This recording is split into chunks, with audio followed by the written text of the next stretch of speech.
Welcome to Raging Bullets, a DC Comics fan podcast, episode 334. We take another look at Death of the Family.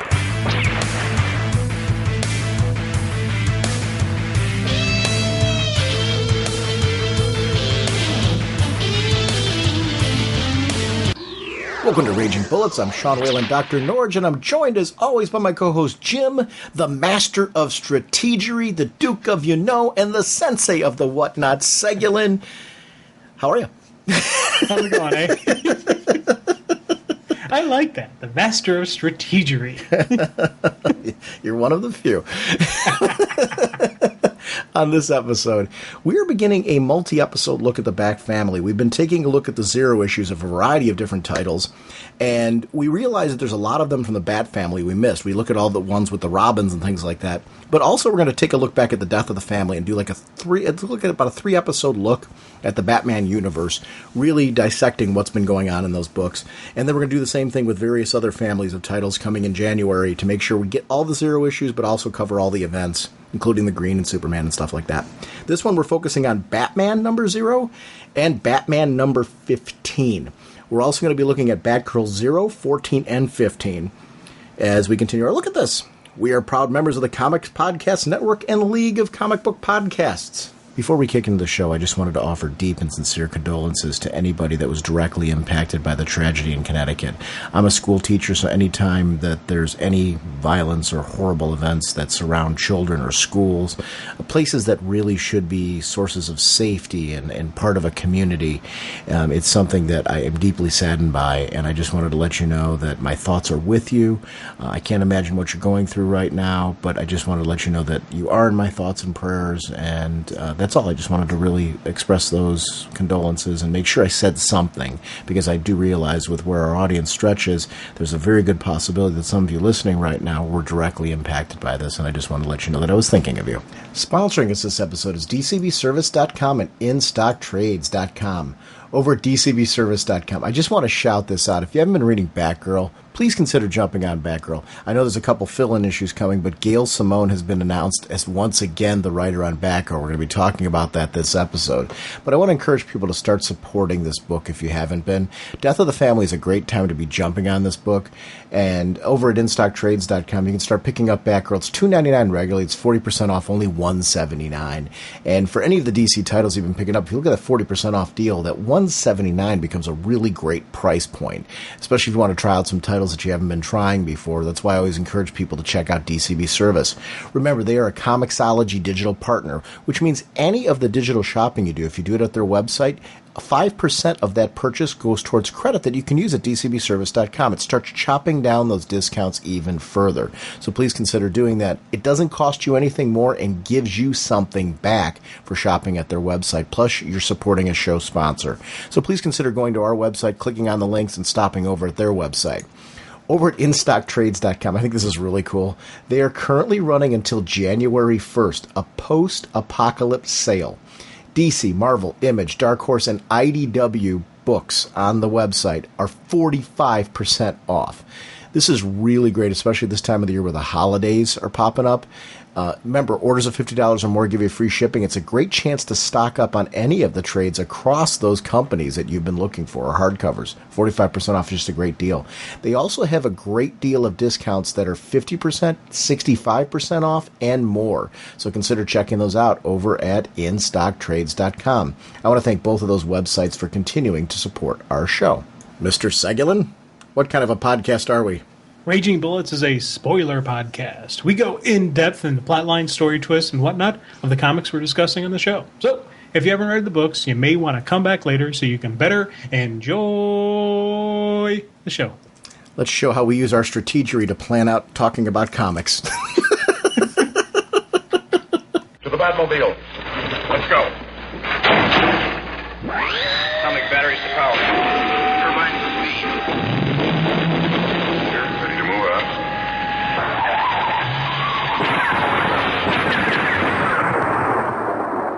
Jim, I want to talk about Batman Death of the Family with issue number 15. And I kind of want to, before we jump into that, tell our listening audience what we're kind of planning on doing and where we're going with this. We've been, since the Zero issues kicked off, gradually going through each of the titles. as new issues have come out for those titles, we've been doing the Zero issue along with a couple of the recent issues to make sure we're staying up to date on those books. And I think it's led to some better discussions because we're really talking in depth about a lot of these titles, the great things that are going on in them. So it's leading to, I think, meatier discussions. Along the way of organizing ourselves, we realized that there's a lot of the Bat books that we did not get to. We talked about Nightwing, Red Hood, Teen Titans. We talked about Detective Comics number 0, Batman and Robin number 0. But then there's a whole rest of the family of the titles that we haven't discussed the Zero issues. And with Death of the Family, we figured it's a good time for us to right now take a couple episodes, do the rest of the Zeros of the Batman family, including Batwoman and Batwing and stuff like that, and Suicide Squad, because Suicide Squad plays into this whole storyline. Also, we'll do Batman Inc., Batman the Dark Knight. But it also gives us a chance in January. We're going to revisit things like the Superman family and take a look at the Hell on Earth crossover. We're going to take a look at the Green Lantern books. We're going to take a look at Justice League and Aquaman together, because we were originally going to do Aquaman as its own segment. But with it leading into Justice League, it makes sense to really do a meaty discussion about both of those titles on the same episode. Hawkman, we're going to group with things like Deathstroke and Green Arrow, because they've been crossing over in that big, epic storyline. So we've got a lot of big episodes planned. But for me, the pure joy is Death of the Family, which is written by Scott Snyder, Greg Capullo on pencils, Jonathan Glampion on inks, FCO Placencia on colors, Richard Starkings and Comicraft's Jimmy Betancourt on letters, Katie Kubert editor, Mike Martz editor as well, and Batman created, of course, by Bob Kane. And I want to apologize for any name butchery, because this creative team, it's just been hitting a home run. And I really want to say that about the entire Batman family line of books. I think they've got really solid, well-crafted creative teams on each of these titles that are making them really exciting for me every month. I really find myself enjoying the whole line of books. I love how thematically it seems like all of the creative teams are really embracing the Batman world and finding a way to use the toy box that's kind of there to craft this storyline that is, I just think, mind-blowingly cool.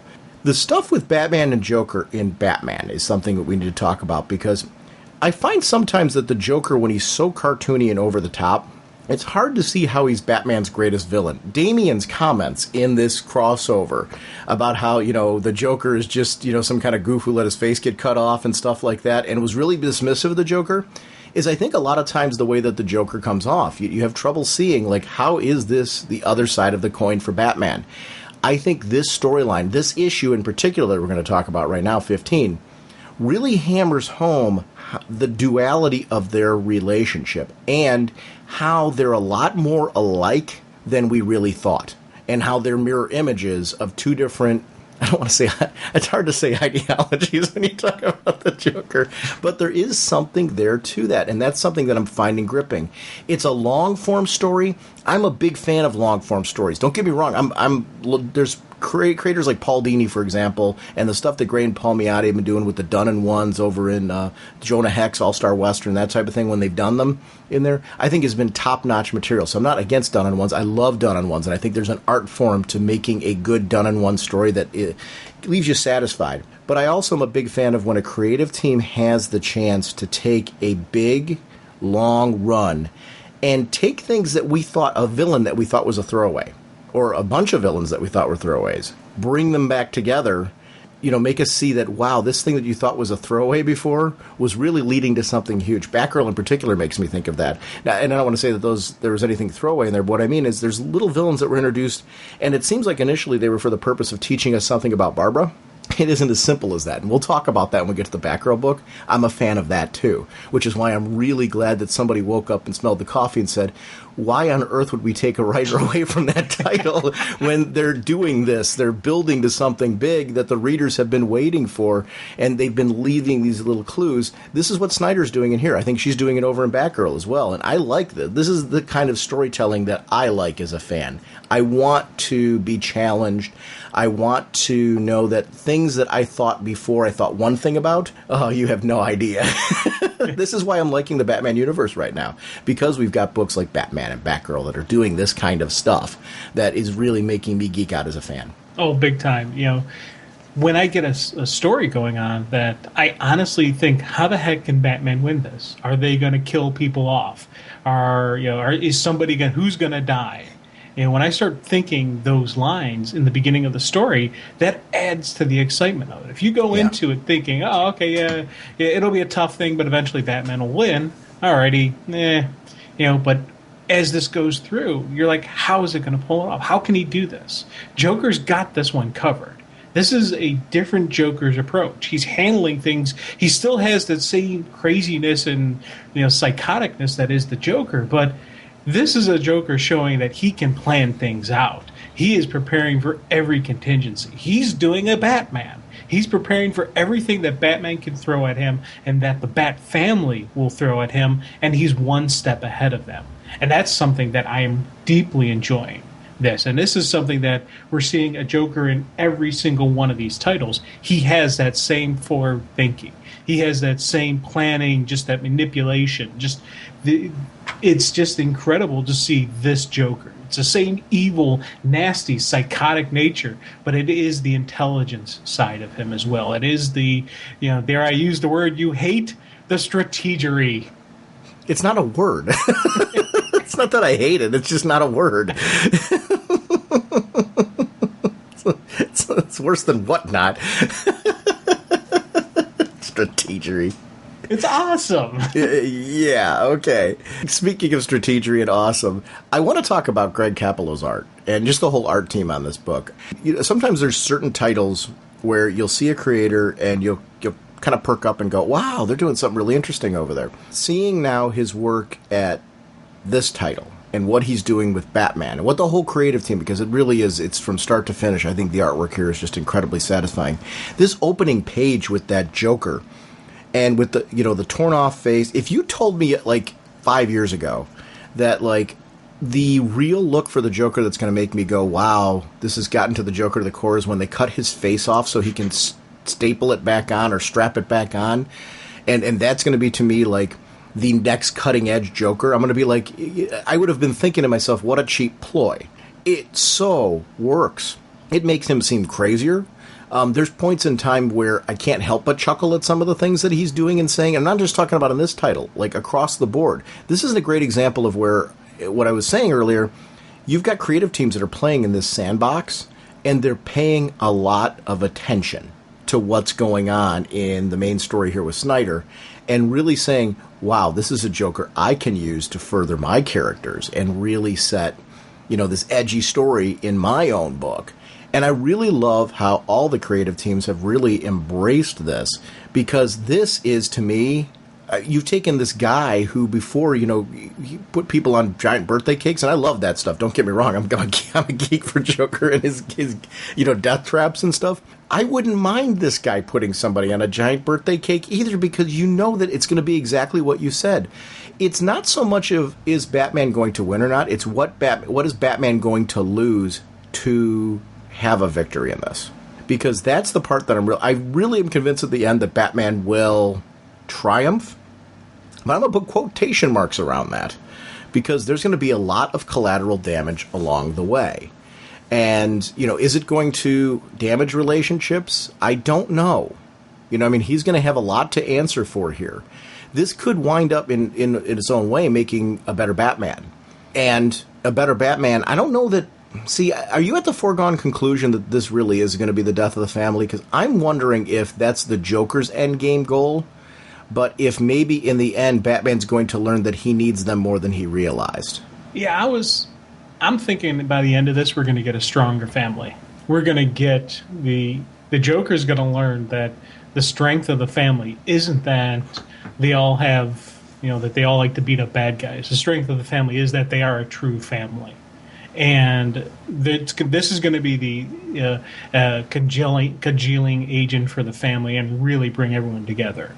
Because you look at Bruce and his sons, and dealing with all of them, and treating them all as his sons. There is a lot of family rivalry. There is a lot of bickering. There's a lot of infighting there. I think by the end of this, you're going to see all the Robins, fighting together, and they're going to recognize each other's strengths and weaknesses, because they're going to need to do that to survive. Then in the process, there will be a growth amongst them. And I think when everything's said and done, we're going to get a solid Bat family. And I'd like to think Jason will have a stronger position with the family. Like, this may be part of the thing that brings Jason back into the fold, but you never can tell with him. You never can completely tell where he's going to land, what side of the coin he's going to land on.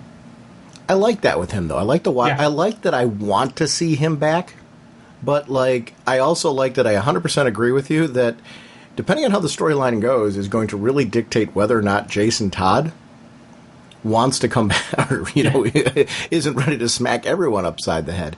I've really liked that aspect of when the team comes together and they're calling Bruce out on a lot of this stuff. And I don't have any argument with any of them. A lot of times I'm usually very pro Bruce and I'll see his side of it even though, I'll play a devil's advocate for him. He's wrong here. He should have brought them in immediately. He should have trusted them. He should have trusted their training. They've all proven themselves at this point. I know that the universe is more compressed and everything now, and that their timelines, they haven't had the same amount of experience as they did in the previous universe, but they still are veterans. They've been doing this for a few years now. They've got skill sets, and they've got skill sets that predate their time with Bruce that bring them in a positive end to the table for this whole thing. Even Jason, and Dick's training at the circus, Jason's training, being a thief.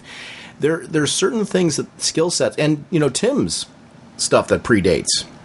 When you see him basically, do the things that he was doing with his intelligence and catching, fraud that was going to be going on in his life and stuff like that, because he was just a little bit ahead of the game. Those distinctions, we've got 3 very different Robins there, not including Damian even, who really have different skill sets that are unique and brought to the table, could be a huge asset, and Bruce isn't using them properly. No. And I like that they call him on it. Yeah, I completely am against Bruce on this one. I understand why he did it, and I understand why the story wrote it this way. I'm not knocking how the story is written. I think it's very accurate and very true to what I would expect of Bruce. But again, if I was that buddy, if I was his friend, if I was his confidant, I'd tell him, dude, you're wrong on this one. You need to bring full team in on this. Sorry about that. He's guilty of what he's accusing them of potentially. Exactly. He's letting the events dictate his actions.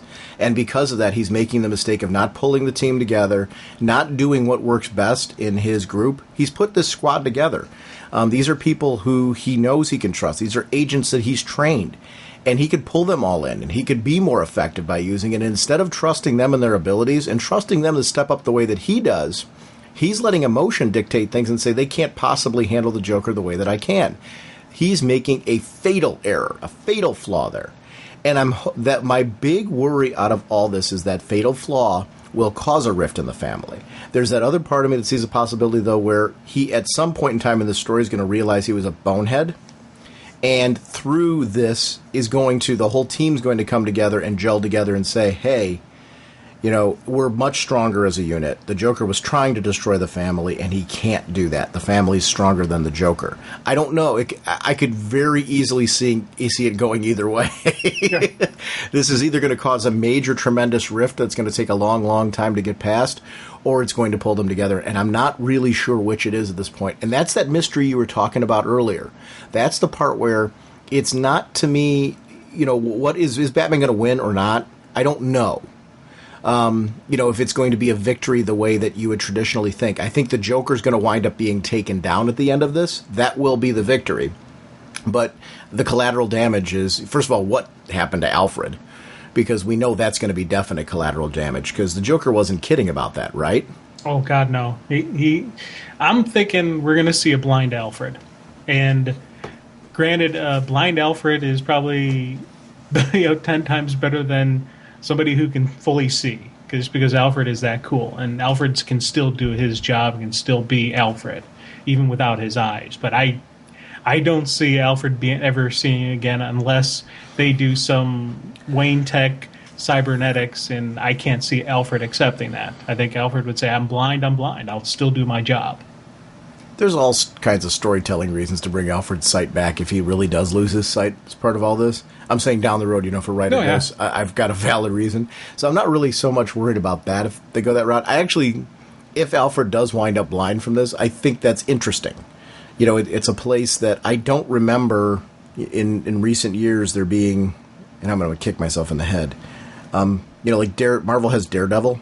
I don't remember a DC blind character. I don't remember one that being in the forefront prominence like that in recent years. And if I'm drawing a blank on that, please call in somebody who I really stood out as being that, because I always liked that about Daredevil. I loved that. He's a blind character who, he had that radar sense and all that, but I always loved the Daredevil stories where we got to see that Matt Murdock had viewed the world a lot differently than the rest of us did because he couldn't see. Things that we take for granted, he didn't experience. Or, he hadn't experienced till he had since he had the accident. And I always found that to be something interesting about the character. So I'd be very curious to see if Alfred is blind, what that means for his interaction with Batman's world. And I think he's the type of character that could overcome that and find a way to be just as useful. And maybe in many ways, it would make him, more useful in unique ways, because learning how to cope with that might give him some strengths that we've never seen before. Because I already knew the guy was strong. So it's funny. We're accepting a foregone conclusion that this guy's going to be blind after this. I don't know that it's 100% the case, but it sure seems to be leaning that way, doesn't it? Oh, yeah, definitely. And this could all just be the open discussion for nothing, because until we actually see it, we won't know the depth and whatnot of Alfred. But it's funny how passionate we are about Alfred. And he's a character we've always been, just because he's just that great insight into Batman, into Bruce. And we're having a conversation about technically a supporting cast of the character, supporting character of the title. And it's even in depth. I think that's the strength of this whole story, that it's getting us thinking about this stuff. It's getting us talking about this. It has us passionate and fired up about this. And it's funny, we're both saying Bruce is making a mistake, but we both think this is a wonderful story and this is a well-crafted story. And we're like, yes, this makes sense that Bruce is making this mistake. This fits who he is. This fits his character. This fits what he's been about, past, present, and future. This is a fabulous Batman story, and it's a fabulous Batman family story. Oh, agreed. 110%. I love this whole discussion about the eyes. Bruce has, for years, trained himself on reading villains, learning what motivates them, what drives them, being able to, because that split second of being able to read and know when they're lying, when they're telling the truth, what emotions behind something like that, is that clue that is the difference between winning and losing, between finding a victim and not finding a victim. Those type of things will certainly drive him to commonalities in those 3 years of studying. Like the villain that will do a crime of passion, is the one where, you'll be able to then retrace their steps and see how that all came about. And it might be, you might be able to actually save the person or find that little tidbit of evidence that proves that they are in fact the one that did it, or innocent. And I've always liked that detective aspect of Batman. It plays into this storyline brilliantly. How do you figure out this lunatic? And get into his head. And I love that at the end of the story, we're learning something about him. And maybe other people listening to this, I've read The Joker since I was a little kid. And it's funny at the end when, I'm just going to jump to it, when it talks about the Joker's doing all this for love, and that he really does love Batman, in a weird, strange way, I'm sitting here oh my gosh, that makes sense for everything in the past. It totally fits his motivation. It fits why there's that playful tete-a-tete. It explains why from time to time, why hasn't the Joker killed him yet? Realistically. There's been many, many opportunities. Why put him on a birthday cake when you can put a bullet in him? Yeah. When you've tied him up on that birthday cake, there's certainly plenty of opportunities to hit him with a rocket launcher or something like that and just be done with it. But why do all these things? It's out of love. It's out of this playful game that they do. It's about giving him that chance and that opportunity. It's the game. There's a game that's being played here. It's a twisted, dark, horrid game. But you can see why he needs Batman to keep the game going for himself. If Batman is gone, it just doesn't work for him. Miller explored this in The Dark Knight Returns. We had that vegetative almost Joker in there who just kind of, when he sees Batman back on TV, all of a sudden starts perking up and, it comes to life. And I think that this so totally, Snyder's really captured so totally, I think, what works about their relationship. And I feel like a dunce for not feeling that way about it before now. But when it came about at the end, I'm like, I've never gone there. I've never really thought it that way. But wow, does that make a whole lot of sense in his motivations and why Bruce can't accept it and can't put a handle on that? Because why would you go to that emotion with everything this horrid homicidal maniac does? Yeah, it's a craziness of him. And it's funny, I say craziness, but I don't even want to... You can't... Joker has a level of insanity that is beyond everybody else. And there is a...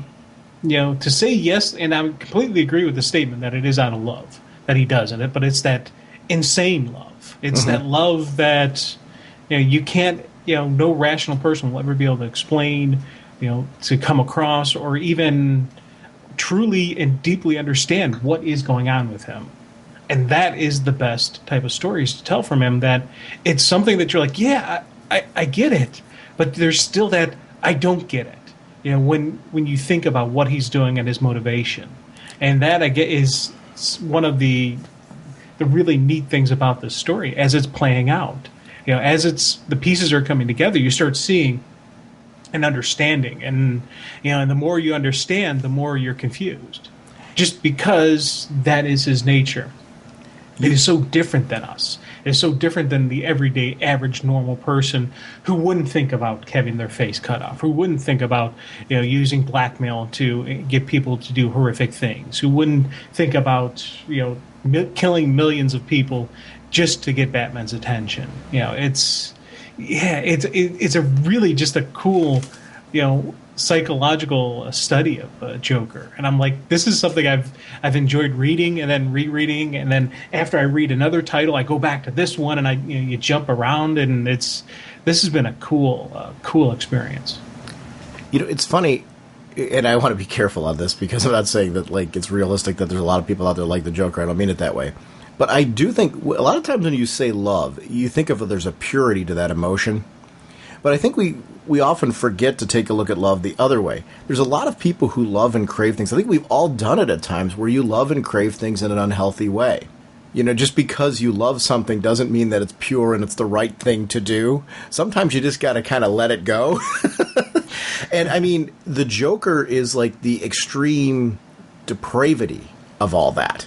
Yeah. And it's further proof that just because you have that emotion does not mean... The Star Sapphires are a great example of this. It's often explored with them. Just because they are these avatars or these, agents of love doesn't mean that the way that they handle situations is always the right way to do it. Well, the Joker's the whole other extreme. Imagine him being could you imagine him in the pink outfit? Yeah, I don't know if I'd want to see his version of the pink outfit. No. Because, to be honest, it'd probably look like, no. Mm-hmm. But I mean, with the whole love thing on there, it actually makes sense because it's not always a pure emotion. And sometimes love and those feelings of love are sometimes things you got to realize you've got to let them go. I mean, in real life, sometimes when they're not returned and things like that, you've got to eventually hit that point where you go, well, it's time to move on and let that go and all that stuff. With the Joker, it's a whole different obsession that's in there. I do think there is a love for Batman there. And I think it's one of the reasons why Batman is still with us. Yeah. And why the Joker has never killed him, because I think the opportunities have been there. And it's funny how this storyline kind of makes sense of every little game that's been played here. Like, the Joker could have killed him here, I think, on this bridge, or this walkway. I think the Joker could have killed him there. I think the opportunity was there to take Batman out, and he didn't do it because he really means everything that he says. He feels like the family's made him weaker. He wants Batman to up his game so that way their game can continue to the level that it always has. He can go farther. Batman can go farther. I think both of them have, in his eyes, both of them have become complacent in his eyes. I'm not saying the Joker's right. I think, if anything, the Batman's become healthier. And Joker may be taking him down a path where maybe he's not so healthy. for as healthy as you can be running around as a bat. But I do think we talk a lot of times about how the family aspect of this title has shown a Bruce that has grown and evolved. And my question is, what is Bruce going to be like out of this? What is going to happen to him out of this? Is he going to continue to evolve further in the positive way, or are we going to see a regression because the Joker has taken him down that path? I don't know. And it is one of those storylines. When you see what he does to Harvey Bullock, for example, This guy knows how to... Do I think the Joker knows everything? I'm still convinced he doesn't. But what I think the Joker is showing here with the Harvey Bullock thing, he's capable of being very observant. He's capable of taking little isolated things and realizing, if I just say this, I can stick you here. You know, I can get this one comment in, and it makes you think that I know your whole world. And in many ways, maybe I do it thematically know your whole world by being able to pull this one thing out about you that is a personality trait of yours that you do not want revealed, that you do not want out there. I see you maybe spend a little more time with this person, so I know that this is going to get to you. And those are things that I find interesting on this. On the other hand, there is that part of me that does wonder, is the whole card thing a throwaway? Did the Joker really sneak into the Batcave? And there is that possibility that lunatic could have pulled something like that off. He's escaped so many death traps and wound up there. If there's one Batman villain that I would find it believable that he would be able to hang on and sneak into the Batcave somehow in the way that Batman was saying that he couldn't possibly have done it, it's the Joker. So I love that I see both sides of this story where he might not know and he's really playing this horrid game with them, which does fit the Joker, or he's pulled off the impossible and actually wound up, he did get in the Batcave, he does have the information that he says he does, and he's just been waiting for the right time to use it. I don't know. Yeah. See, here's the thing. One, with that whole play out that was on the bridge there, that in the opening sequence, there was something in there that made me realize, just a side of the Joker, and it was something actually even the other books as well helped put together completely. The Joker, the loyalty that the Joker gets from his people. You think about, we always talk about why would anybody join the Joker's gang? Why would anybody hang out with this lunatic? Well, we're seeing in these stories how he gets the people in his group and how he gets the loyalty from them because of the horrific things he will do to their loved ones if they betray him. And you get that side of the Joker, and you start seeing that side of him. Then you start seeing just him pulling information, and it's his own detective work that the Joker does. The Joker is, again, the phrase out there. It's the coin, the opposite side of the coin. He's the same as the Batman. He is the same detective. As Batman was able to figure out everybody's secret identity, I think the Joker did it. I honestly, last episode, I wasn't too sure.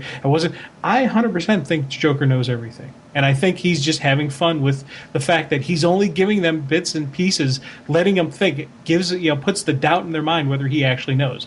I think he knows 100%, and I think he actually was in the cave.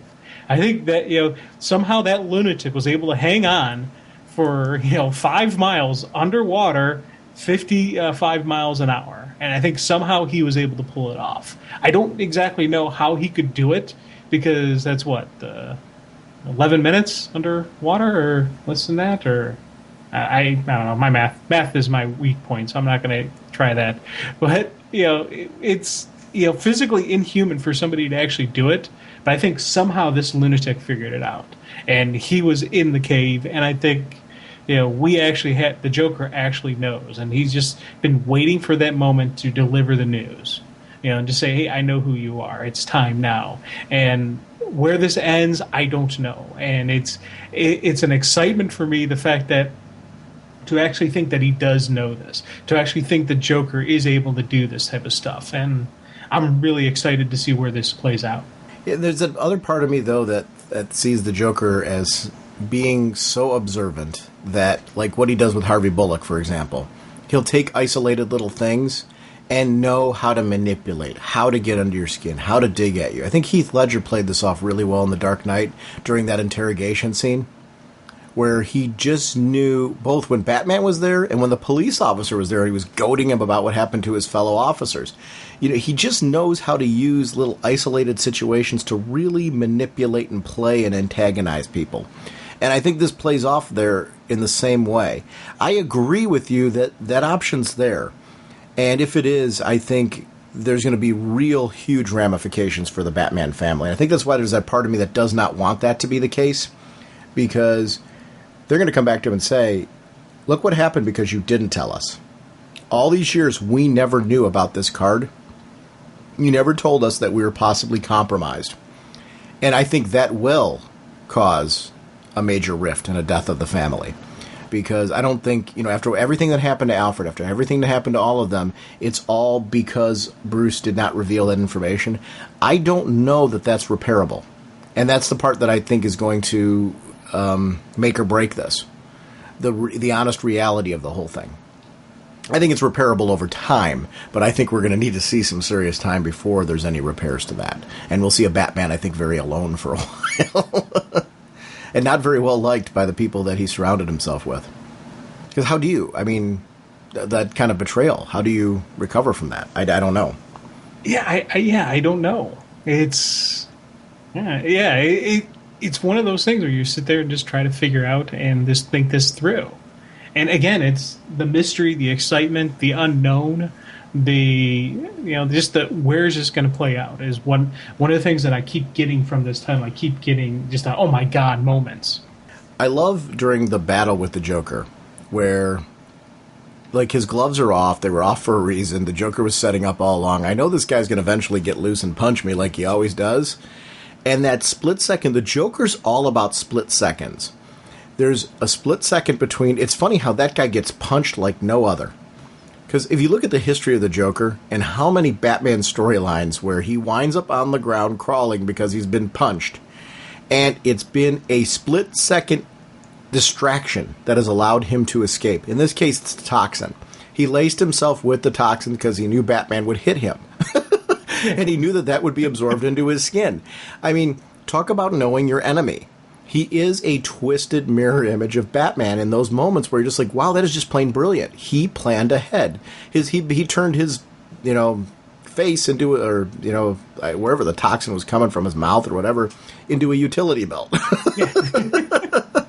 And it's the Joker face, man. Yeah. That is the new utility belt. It really is. And I love when Batman was holding him with that chokehold. Yeah. The face was like, part of it was over his one eye and all that. I love him doing this. Like, it's great. I'm muffling my own voice because I'm putting my hand over my face. But I love that you could actually physically see that because nobody can see what I'm doing right now. But I love that, like, that was something visually. I appreciated the art choice there because to me, seeing that this is not a static face, that even though it's got straps on, it is not going to stay 100% in place. It is movable. I think throughout this whole storyline, a lot of artists have been playing around very cleverly with the way that works, and it adds a creep factor to this guy in a way that just works. And I love that it's being addressed in the dialogue of the heroes with him. A lot of times, talking about how he doesn't have lips to kiss with anyway, and those type of things. That type of stuff I've really dug and enjoyed in this whole thing. Just because I think it's an interesting, unique, and different visual than we're used to seeing with the guy. When he kicks Batman into the water, and then Bruce has that dream sequence with the family, I was like sitting here saying, I mean, I knew right away there's no way that's the way it all ended, because they were all in street clothes and stuff. But that is like how Bruce subconsciously views all of them. And I don't think he tells them that enough. But for us as fans and as readers, I love seeing that Bruce does view them as his family, including Barbara, when she's there. The boys all the time, but it's really important to see that Barbara's viewed in that same way. She's become a part of the extended family. It isn't just that these guys wear costumes together. He's come to respect them both in and out of the costume for what they bring to the table. And in that moment, we see that peaceful kind of thing. It reminds me as a kid, just those times where we saw Adam West and Burt Ward in Wayne Manor. I like those moments. There's something about that, sitting around the fireplace and talking about fishing or whatever. Those were different things that I really enjoyed as a kid growing up that I think is important to the Batman universe. That type of stuff and that viewpoint, and I'm not saying that I want to see whole issues devoted to this, but I remember that movie night issue of Batman and Robin vividly with the family. One of my favorite issues of that comic book all the way through, and it was really because it showed us that type of family relationship with them, and just how, even though it's a little awkward at the end, there's something peaceful about the whole thing. And I want Bruce to have those. I think we root for Bruce to have family and to get it. And when we do see these moments subconsciously, I don't know if Bruce even is able to acknowledge them the way that we do as readers, but I really love that. Until Alfred shows up on the scene, I'm like, oh no, It's like Freddy Krueger. Well, I knew that was fake going into it just because Damian was getting along with everybody. Mm-hmm. Damian was all like, sunshine and lollipops. I'm like, okay, first off, Jason Todd and Damian in the same room and someone's not bloody. Okay, this has got to be a dream sequence. And the different postures of them when Bruce actually wakes up. Oh, yeah. Bruce, you got some explaining to do. I really did enjoy seeing them call him to the carpet on this. Oh, yeah. And especially the fact that it was Dick invited Jason into the cave, said, hey, he's got to be here. We're all in on this now. And just even Tim pointing out to the camera saying, hey, what happened here? What's going on? You got to talk to us. And the fact that the sons that were always the diligent, loyal children are like, even they're saying, hey, talk to me. Something's not right here. And then we get to that story that we were talking about earlier with the Joker possibly on the blimp sneaking in. And I love the filter used. I've talked to Phil. I don't know if filter is the right word to use. But there's sometimes coloring. And I'm sure there's pencil and inking that plays into all this. That whole sequence on the blimp, how it felt kind of classic. And it stirred me how those 2 pages really looked visually like something out of a classic story. And I really appreciated the way the artwork is done in those sequences because it kind of took me to a different time. I loved seeing like the twisted look on the Joker's face there. That is a guy that I could see somehow finding a way to sneak in from all that, I don't know. For some reason that just worked for me. Like, I get it. Like, that there's a possibility that guy could have done it. Yeah, and here's the other thing. When you look at the card, where the card was found, the card wasn't found floating in the water. It was actually found in the cave itself. He does justify that, though.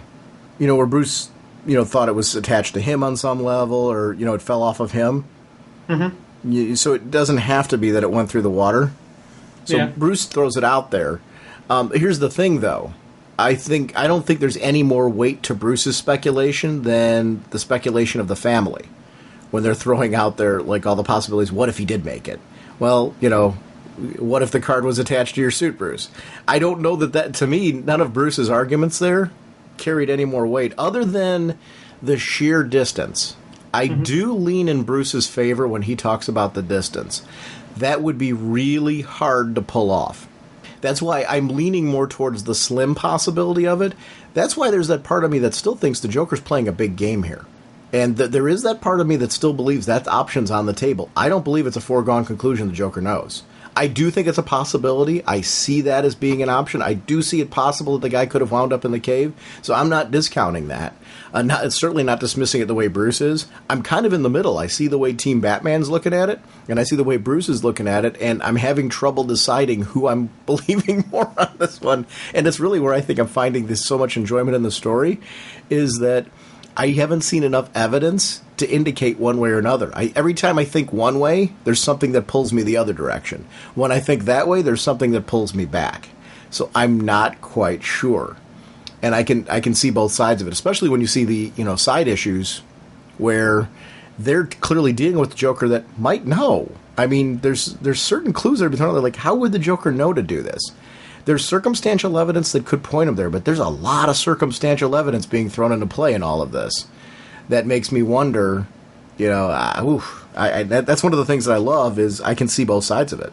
Yeah. And it's funny, while we were talking, I pulled out my calculator, and if I did the math correctly... Oh, my God. if I did the math correctly. Now, there will be people out there who will say, no, Jim, you did it wrong. And I accept that fine. Math is not my strong suit, even though I work for a bank. If I did the math correctly, he would have been underwater for 4.5 minutes. Now, if, thinking if a person can hold their breath for for 4.5 minutes, that in itself is a tough feat. But I think the world record, it's been done. If I'm not mistaken, I think the world record's like 5 minutes or something like that. And that was one of those deep diver, those free diver guys who go down no tank and they basically go up a tether line, or it's some different type of human endurance type of adventure. And I thought 5 minutes, the 5 minute mark was like the world record or something like that. So it's been done. A human, if I'm correct, it's been done by a person. So this is the Joker we're dealing with. So he's able to, like Bruce, is able to kind of do the impossible. So maybe he did it. Now, hanging on to a submerged boat at 55 miles an hour, that's another tough. That'd be kind of tough to do. But again, we're dealing with the Joker, and there's and it's funny because all the Bruce's arguments about with the sensors on the boat and this and that, the boat would know of the extra weight that back the cave sensors and all this type of extra security measures. But it's still, in my head, I still think the Joker pulled it off. I think the Joker was in the cave. Well, and see, there's being devil's advocate and agreeing with your position too. There's that part of me that sees it the other way, but there is a part of me that leans the other way just to show that I do. How many times has Bruce been baffled by the things that Joker's pulled off? Where he's had to look back and check things and double-check records and find just that one little thing that he missed. Or that one little thing, that little piece of evidence that he didn't have before that makes him go, oh, that's how he did it. Joker's one of those, oh, that's how he did it kind of guys. Mm-hmm. And that's one of the things that I really enjoy about the character is those moments where, oh, that's how he did it. Yeah. It just kind of works. So I don't know. I'm not sold. I'm not sold that he knows, but I'm not sold the other way either. And I like that. I like the mystery. You talked about this earlier real quickly, how the Joker gets quote-unquote loyalty. And we see Bruce, he thinks one thing's going on, that it's about greed. These people at Arkham that are working for the Joker. And instead he finds out the horrible truth that their families have been threatened and compromised. And the sympathy goes out when the Joker tells you that he's going to do these horrible things to one of your kids. How do you not do that as a parent? I've totally sympathized for the dad there. And part of me was like, you don't understand, dude. Probably what the Joker's going to do to you when he's done with you in reality is so much far worse than what he said he was going to do anyway. And he would find that funny. Mm-hmm. The Joker's not typically one, occasionally, on very rare occasions, and we do even see it in this storyline, he'll let people go. It's very, very rare. And usually if he lets you go, there is a backlash to the letting you go. It's never clean. There's always something that you're going to be dealing with for the rest of your life because of it. And yet, I completely justify what the dad did here. And why he's so scared, and why they're huddled together, and why it just, there's that impression when, he comes bursting through the window that I really understand. I don't know, I liked it. Well, you also think about it. When Joker first starts doing this, the first person he starts talking to will blow it off as, crazy Joker. And then it'll happen to that person. Everything that the Joker said happens. Joker will escape, he does it, he gets caught again, and he comes back. And then he'll tell the next guard, ask Jones what happened to his family. Ask Jones what I said to them. And then that person will say, I'm getting the heck out of Gotham. I'm moving, to Coast City. Well, Joker escapes, comes out to Coast City, finds you, and does all those horrific things. And every single time the Joker escaped, this was the stuff he was setting up. He was planning this, laying this out. This hasn't been something that he's been working on since his disappearance. This is something he's been working on since day one in Arkham. This is something that he's been laying the ground. So this is a fear that's based on years and years of proven intimidation. It's not just threats and intimidation. He's proven that he will do these sadistic, just unimaginable stuff to your loved ones, to your family, to your friends, to that person that you just walked down the street and said hi to and didn't even know the person. Well, guess what? They're now a target on the list because the Joker saw you talking to that person, or the Joker knows you talked to that person, or the Joker thinks you talked to that person. This is the level of the depravity that is the Joker, and this was something that really hit home for me. I was like, holy crud. This here, it's truly showing just the level of the Joker and what he's capable of, what he's able to do, and how he does it, and why he does it. Not so much the why. That's still a mystery, but you do get the full picture of the Joker, as full as we'll ever be able to understand it, this madman. Those men, the help he's using, is where I can get to him. Before he gets to them, before he does whatever he's planning to do to Alfred, it's the only way, beating him to his punchline, ruining his joke. He's trying to do the same thing to the Joker that the Joker's doing to him, to get to the Joker through these people that the Joker's utilizing.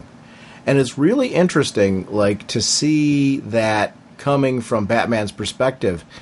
There was something that it again added that other side of the coin thing. The Joker's using people the same way Batman needs to use people. He needs Team Batman. The Joker needs his team. And there's something about that. Like Bruce, I don't know if Bruce is making the connection or not, how there's those similarities between the two of them there. That they both need those people. And I don't think needing people is a sign of weakness. To me, it's being able to utilize people in an effective way. And being able to use a team and their strengths in an effective way, that makes Batman to me a stronger leader, not a weaker one. Whereas the Joker's trying to imply that these people somehow bring him down, I disagree. And I think the Batman's realizing that, these people that the Joker utilizes bring him down. They're my way to find clues. Except it seems like the clues, the Joker's leaving behind for Batman to find because he knows Batman will use those clues because he wants Batman at Arkham. Yeah. So he's not trying to hide anything. He's leading him like, a fish on a hook to all that. I don't know. It's something I just think is great. Oh, God, yeah. And it's, again, he keeps talking about the big party he's throwing. Well, we now know where the party's going to be. I was thinking it would be somewhere else, but no, everything's going to come to play at Arkham. And it's kind of fitting that it's there. And we've used the term anticipated, excited, and just, can't wait for this. This is something that, as this was playing out, and I love the usage of the art scheme on these final scenes, where you do get it does have a little bit more dreary, a little bit grayer tone to it, that kind of it reminded me of a funeral dirge. Yeah. If it's just that kind of, that methodical just beginning and coming. This is about, everything's about to come to play. Right now, it's about to happen. And again, it's a great, beautiful build-up. And going from that, and then with the backup story with the Riddler. Well, hang on before you do that. Let me introduce the creative team, because there's an art team shift and a writer change. Well, sort of a change. We've got Scott Snyder and James Tynion IV as the writers, Jock on art, David Barron on colors, Taylor Esposito on letters, and then the same editorial team. And go ahead, because I totally agree with you on where you're going with this story, because I thought this was one of my favorite ones. Oh, God, and it's just, going from that, kind of that dirge, as I was saying at the end, and then flip on into the Riddler. There wasn't like a dramatic shock and awe of art change. It was a beautiful flow through, but there was a definite distinctive difference. And that was something I liked about it. I enjoyed and appreciated, the styling we had, as it flowed into it. It kind of fit the fact that we were dealing with the Riddler. And I always see the Riddler as more of a brighter, upbeat type of villain. And I kind of, I still kind of imagine the colorful green outfit and just that, riddle me this, Batman, and that type of style to him. But there is a darkness to him. There is a little bit of, evil to him. And there is that, kind of, again, that symbiotic, relationship with Batman where the one needs the other, etc. And I loved seeing him in his cell, very plain, basic cell with his crossword puzzles, and he's just kind of throwing out jibes and just little things at the guard. And that first sequence with the guard where you see him just sobbing.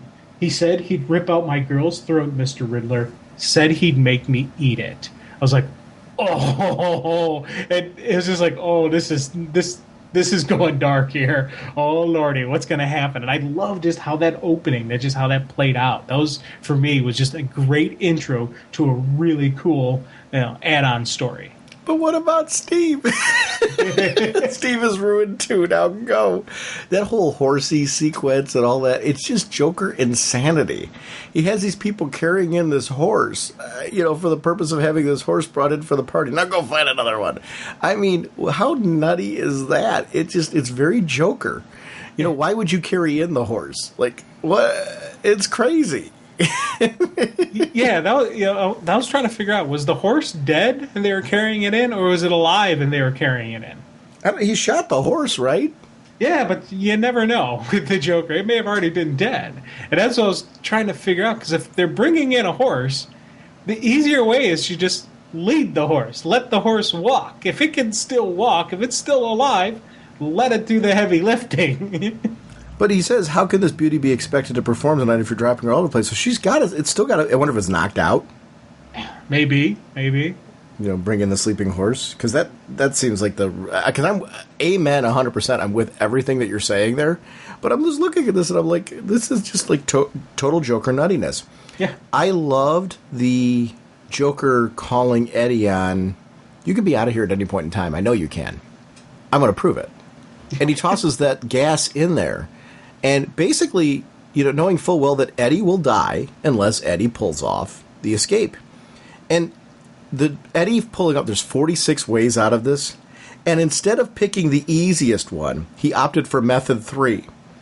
And it's funny how, he just did that because he didn't want to go the easiest way. He wanted to meet the time requirement. He knew he could meet the time requirement. So he just played his own little game, showing his own distinction of his own psychoses and his own issues that he has in there, why he keeps getting caught by Batman and those type of things. With the Joker, that's why the Joker, I think, is so fascinated by him, because the Joker connects with that, and he actually likes that. And that's why I totally felt during this entire thing that the Riddler couldn't have been safer in those moments, because the Joker really respects the commonalities between the two of them in the way that they deal with Batman. Yeah. Well, also, the one thing on this sequence that I really liked was, again, just we have, Riddler gets out of the trap as well, and it's, of course, he was going to do it, but when he starts seeing the Joker's plans, just that one panel where he's like, I don't understand. You could see there's something horrific happening. There's something being laid out here. And Eddie's like, for the first time in his life, the man who understands every puzzle and riddle and who knows, the way the world thinks and the way people think and the way they think, he doesn't know. He doesn't get the Joker. And it's that little bit of fear in his eyes. We had that same type of, that moment of fear in Penguin when they had their, run-in.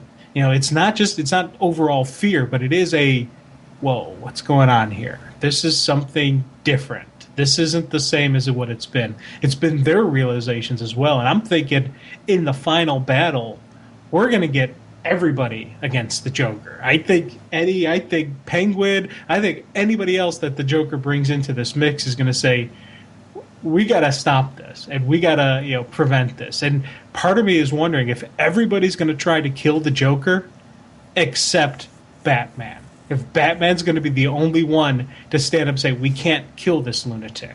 We can't do that. And it's going to be that ultimate test of the Bat Code, especially the Bat family.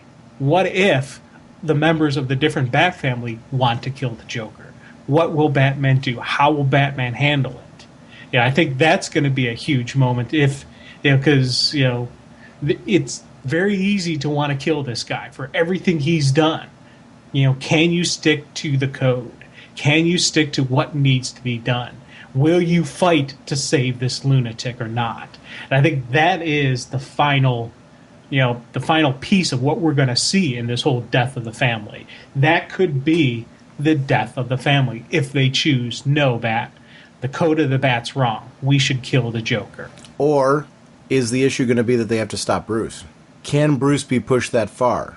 Can the Joker, because this endgame that has shocked the Riddler what is it going to do to Bruce? Yeah.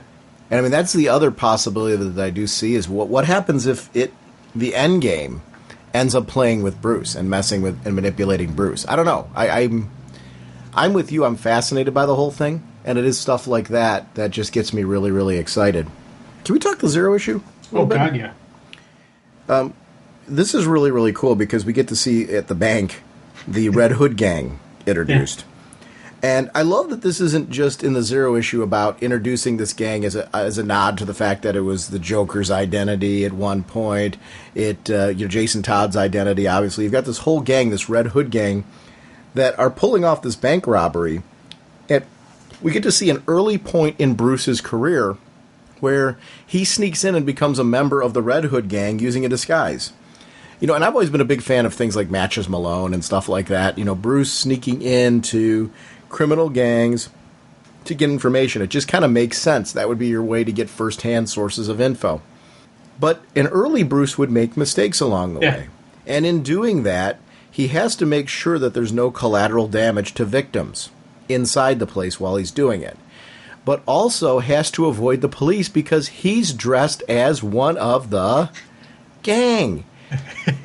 I love the way that this all played out. Seeing the firefight, seeing Bruce driving under cars, all that kind of stuff. And, in his conversations with Alfred, when they're having those discussions, how Alfred's really, Alfred's first of all learning the computer system. This is not an Alfred who knows how to use all that. And that sometimes isn't always addressed. Sometimes it's assumed that Alfred just automatically knows how to do everything. And even with Alfred's skill set, anybody's skill set, when you're using a brand new computer system that is as advanced as the Bat computer would be, there would be a learning curve. And I love that that was addressed in here. I thought that was really neat how that was brought in.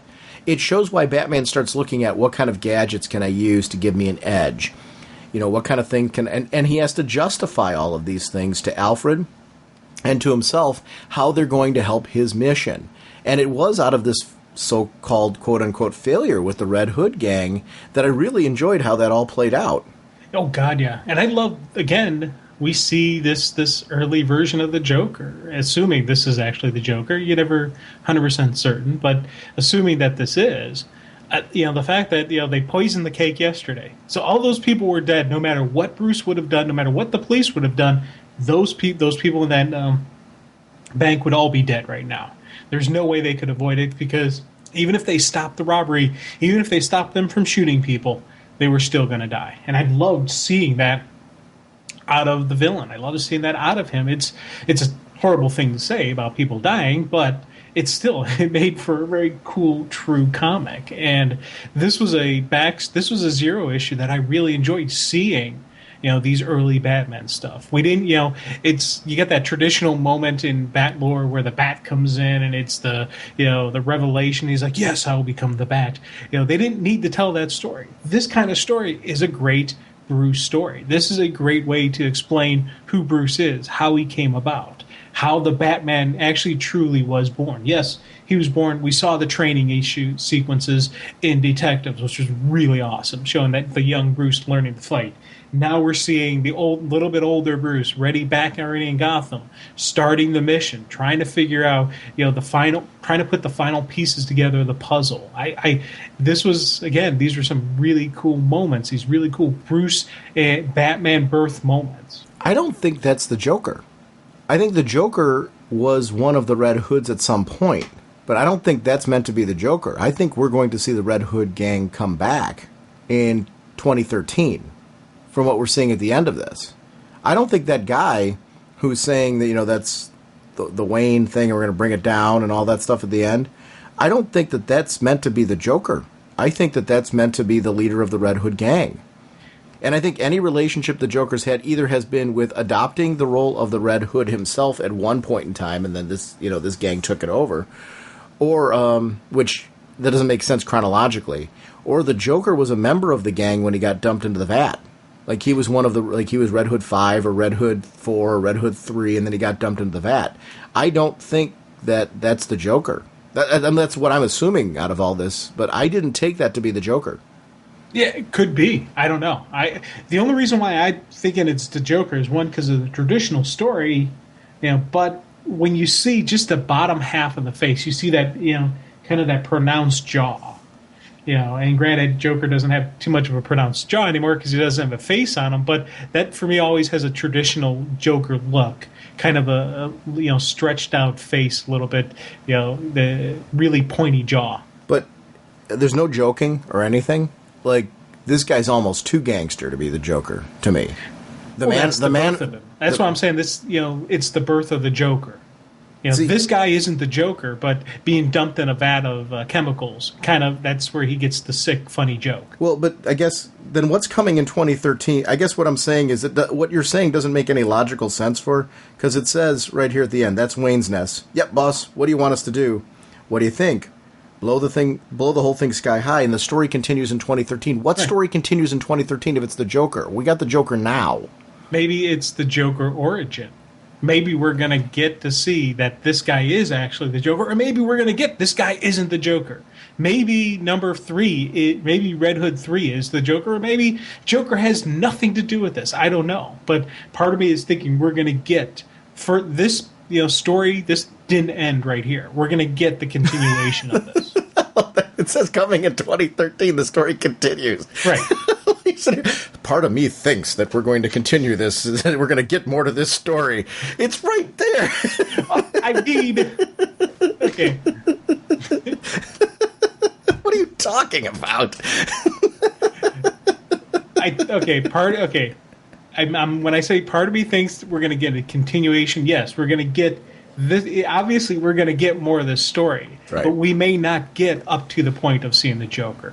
We may just get the Red Hood gang. I think this is going to be a modern day story. I don't think we're going to get like a flashback. I'm thinking. We're going to get a flashback, not a modern day story. I think this is the flashback. I think we're holding the flashback. I think we're getting a modern story set in present day with this gang. I think Snyder's using the Red Hood gang concept. To me, it would be silly at this point to go after the death of the family to a Joker origin. We're going to go from this to his origin? I don't see it. I mean, if Scott Snyder wants to do a Joker origin, I will read and endure it. So if that's where this is going, I'm cool with that. And if you're 100% correct on that, yay, I'm excited for that.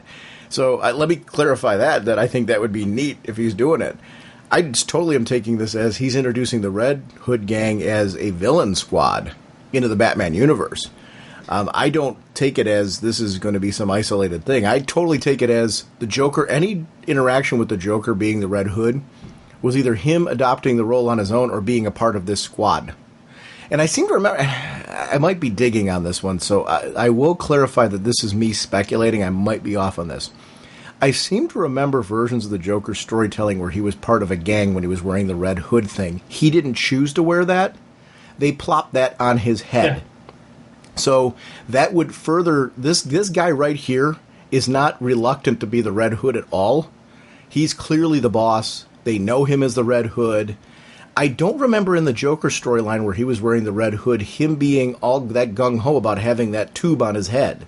So that's part of why I'm thinking that this is not the Joker at all, because this guy's very confident wearing that thing. I don't know why you'd wear that pill on your head and be happy about it, but he is. Well, it does look kind of cool. Do you know how much you would be banging your head against things wearing that?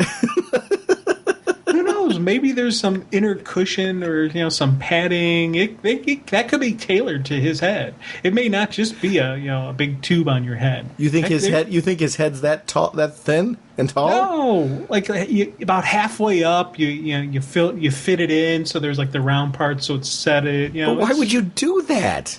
For the look, for the style. This guy would be ducking under every doorway you could imagine or banging his head all over. He's like one of the cone heads. I am Beldar. I mean, come on. Take me back to Remulac. Hey, man, cone heads are cool. I love the cone heads. Don't get me wrong, but that's meant to be a comedy skit. Now, that being said, I loved this gang. I liked the idea that this guy recognized that Bruce, if it's the Joker or not, let's throw that out there, because is there a possibility what you're saying is true? Yes. So let me be fair on that one. But this boss recognized that Bruce was using the wrong hand. Yeah. And I love this because it kind of goes along with what I'm really digging in Catwoman now. where we're seeing some of the early years of Catwoman. And you see that she didn't always have her roles down either when she was pretending that she was in the medical profession, and the guy she was with noticed her fingernails were not, clean enough to possibly have been in that profession. I loved seeing those little tiny details. And we see a Bruce, an inexperienced Bruce, who made the same mistakes. Didn't do his homework enough, didn't use the right hand in order to pull off his whole disguise. And that was something that I really enjoyed in this storyline, that this is a smart villain who would be observant. I love the early Bat Tech. I love the bike, how it just all of a sudden transformed out of the blue. I love geeky stuff like that. To me, I'm a big James Bond fan. I love the gadgets and stuff. I think they've got to have a reason, though. Sometimes they do these things. You do these things for flash and flare, and they don't have a lot of substance. This had substance. It made sense that this would be something. You would need this valet thing just in case somebody comes across it. You don't want them to see it. It needs to be disguised. It needs to be hidden. This thing pops open. Bruce takes off in it. Remember, this is a guy who does not want people to discover where he lives, where his home is. I love when he drives on in and we get to see this whole early base of Batman's. And being that it's only in this 5-year window, this is where some of this tech really starts to work for me. The Batarang that he's using and stuff like that, it's more modern. It's more today. And he's testing it with 30 seconds and coming back to him. Then sets it for 4 minutes, and who comes in but Jim Gordon, questioning him about his whereabouts, but not only that, his family. We've seen some shady dealings with the Kane side of the family in what they're trying to do with Bruce, and I love that Gordon's kind of, in his own way, it almost is like he's trying to give a little bit of a heads up that, this might be going on behind him, and I like that about Gordon. I like that even though he questions Bruce, and, a lot of times he's trying to say, hey, what are you up to with this? There's that part of Jim Gordon that's also, I feel like he's genuinely trying to look out for him and give him a little nod and a wink. I think Jim Gordon sees clearly that there's something to Bruce that doesn't add up, but he's not necessarily assuming that it's all bad. And I like that part of all this with Jim Gordon. There's something about him as a police officer. I think that there's an instinct to what I'm a big fan of police officers. I have a ton of respect for what police do. A lot of that comes just from my dealings growing up with police officers. It also has to do with, our friend Jimmy Bradick, when he was a corporal at the Euclid jail, just seeing the amount that he puts into what he does, but also just the more experience he gained at what he did, being able to recognize things about certain inmates and stuff like that. I think there's an instinctual quality to anyone involved on any level of law enforcement, whatever you're doing in that. So I have a ton of respect for people in law enforcement and what they do. When I see Jim Gordon here, and a lot of this is probably my experience reading Jim Gordon growing up, because I think he's a great example of how media has taken a character and made him somebody I've always respected. You go to that 60s Batman show, which was a spoof, I'll tell you, that Commissioner Gordon, find me a spot where he looks like a dolt. Because he just doesn't. Yes, he calls on the Batman and all that, the Cape Crusader and crime and all that, but there's very few times, like when Batman comes and meets him, Batman is always coming at him from a point of respect. If there's anybody that bundles a little bit on there, it would be Chief O'Hara. But even that's limited compared to, just how, crazy silly that show can get from time to time. But there's always a point of respect to Jim Gordon. Always. I always remember that guy looking at him and just being like, I really respect this guy. And even his interactions with Barbara and stuff like that. So then you take that on to modern day, and it just continues. I think he's a character that's always been very well handled. And I think it's great to see somebody in that position of law enforcement in comics not being this bundling dolt. It being somebody who is a confidant to the hero. Batman respects his counsel. Yes, the idea is for Batman to be the star, and Batman takes the spotlight, and a lot of times Batman does these crazy things that Jim Gordon and his crew aren't able to accomplish. But Bruce always comes at it from a point of respect, at respecting the counsel, the guidance, and the partnership of Jim Gordon. I think there's something important to that in comics. It's a relationship that always has worked.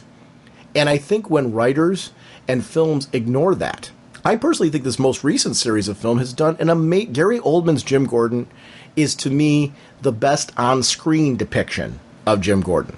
Because I liked the 89... Don't get me... I loved the 89 Batman film. I loved Michael Keaton's portrayal of Bruce Wayne and Batman. I thought that was really, really terrific. I loved Alfred. Jim Gordon in those films, though, I don't feel ever was fully realized. I thought the actor who played him did a very good job, but I don't think it played enough off of the relationship that we got to see with Gary Oldman in the most recent films. So I thought the most recent films did a better job with that. I'm not knocking those because when the '89 film came out and Batman Returns and all that, I was giddy. I loved every minute of those. But I do think the one area where I would have loved to have seen more exploration was Jim Gordon. And I thought the most recent films captured what I'm seeing here in the comics and what I love about and respect about the character, because I think he's just an amazing character. Can you tell I love Jim Gordon? I can tell you kind of you're okay with him. You know, it's. Yeah. Because what you were saying about Alfred before, I think the Batman supporting cast with Alfred in those moments, I love the Batarang coming back, like Bruce being able to wrap up the conversation just in time for the elevator to close so Jim doesn't see, because if Jim saw that Batarang, it was all over. Well, yeah, part of me, is thinking that Gordon was there fishing for information on the vigilante as well. He did. He asked him about it. And it's not even just asking about. Gordon had his suspicions about Bruce being, working with and funding and helping out the vigilante, because he talks about the tech.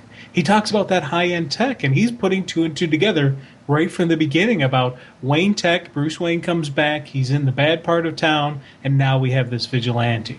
So I'm thinking he's already piecing the possibilities of that the Wayne family is, funding, spearheading, supporting Batman or the vigilante, and so it's kind of, again, it adds to the validity that Bruce did when he made Batman Inc. and said, "Hey, we've been helping this guy all along." He says it right. Jim says it right here. "I'm concerned that should you cross paths with this person, this vigilante, you might sympathize with him. You seem to be on a bit of a crusade here, is all." I think, to be honest with you, I think Jim Gordon was implying here that I'm keeping an eye on you. Yeah, exactly. And I think there's part of Gordon that was saying maybe he could be, maybe he couldn't be, maybe he's associated, maybe he isn't. I think the great thing about the Bruce Wayne persona is once you start talking to him in Bruce Wayne mode, you quickly, that's the illusion that Batman's crafted with Bruce Wayne. That's why Bruce is a mask. You quickly lose any thinking that he could actually be Batman. I think that's part of the reason we get a broader, bolder version of Bruce, because in this initial stuff, Alfred's telling him, "Hey, people are going to start asking questions." Well, sure enough, we get a cop, a very good cop who starts asking the questions. So I think this was kind of a moment that really turned the Bruce Wayne persona on. Right here, we're going to start seeing, from this point on, is when we're going to start seeing the billionaire playboy doing more crazy stuff, doing more fun, wild, reckless stuff in the public eye, just to throw off the scent, just to pull people off of him.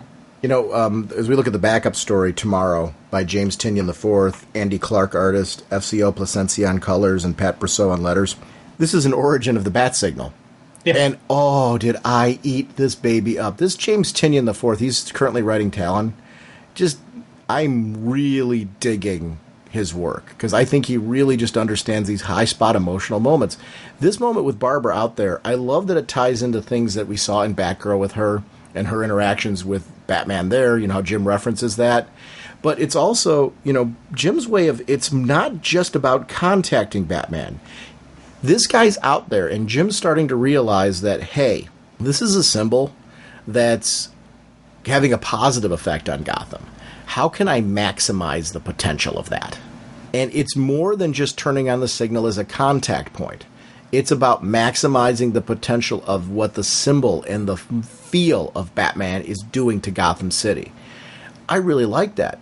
Then you frame that with what's going on with Tim discovering fraud going on, and it's really just a great definition of how, like, Tim and Jason and Dick have initial dealings with this bat signal as a symbol where they're looking up, whoa, and that Tim at the end, if there was one of the three that should be saying this, so freaking cool, it should be Tim Drake, because that to me is at its core what Tim Drake was all about. He really respected the whole Batman motif. When he discovered who Batman was, I'm talking back in the original storytelling, it was out of respect for what Batman stood for. He did a study on these guys in order for this purpose, and I thought it was something that was captured very well in the New 52. The idea that this guy did want to know who Batman was, wanted to discover the identity because he got into the whole thing. I prefer the idea that Batman was so downtrodden over the death of Jason Todd that this kid started discovering that for the purpose of trying to get a Robin back with Batman. I like the idea of him trying to pull Dick Grayson back with him and say, hey, Bruce needs you. You two need to be together because he can't keep heading down this path. And that led him to become Robin that way. That is my preference. But I don't think the New 52 version has lost the coolness of his discovery and his quest to discover all of that. And that was something that I just really... I like that moment right there. I'm like, that's Tim Drake. Yeah. Oh, definitely. And the Jason sequence was one of the things that I really...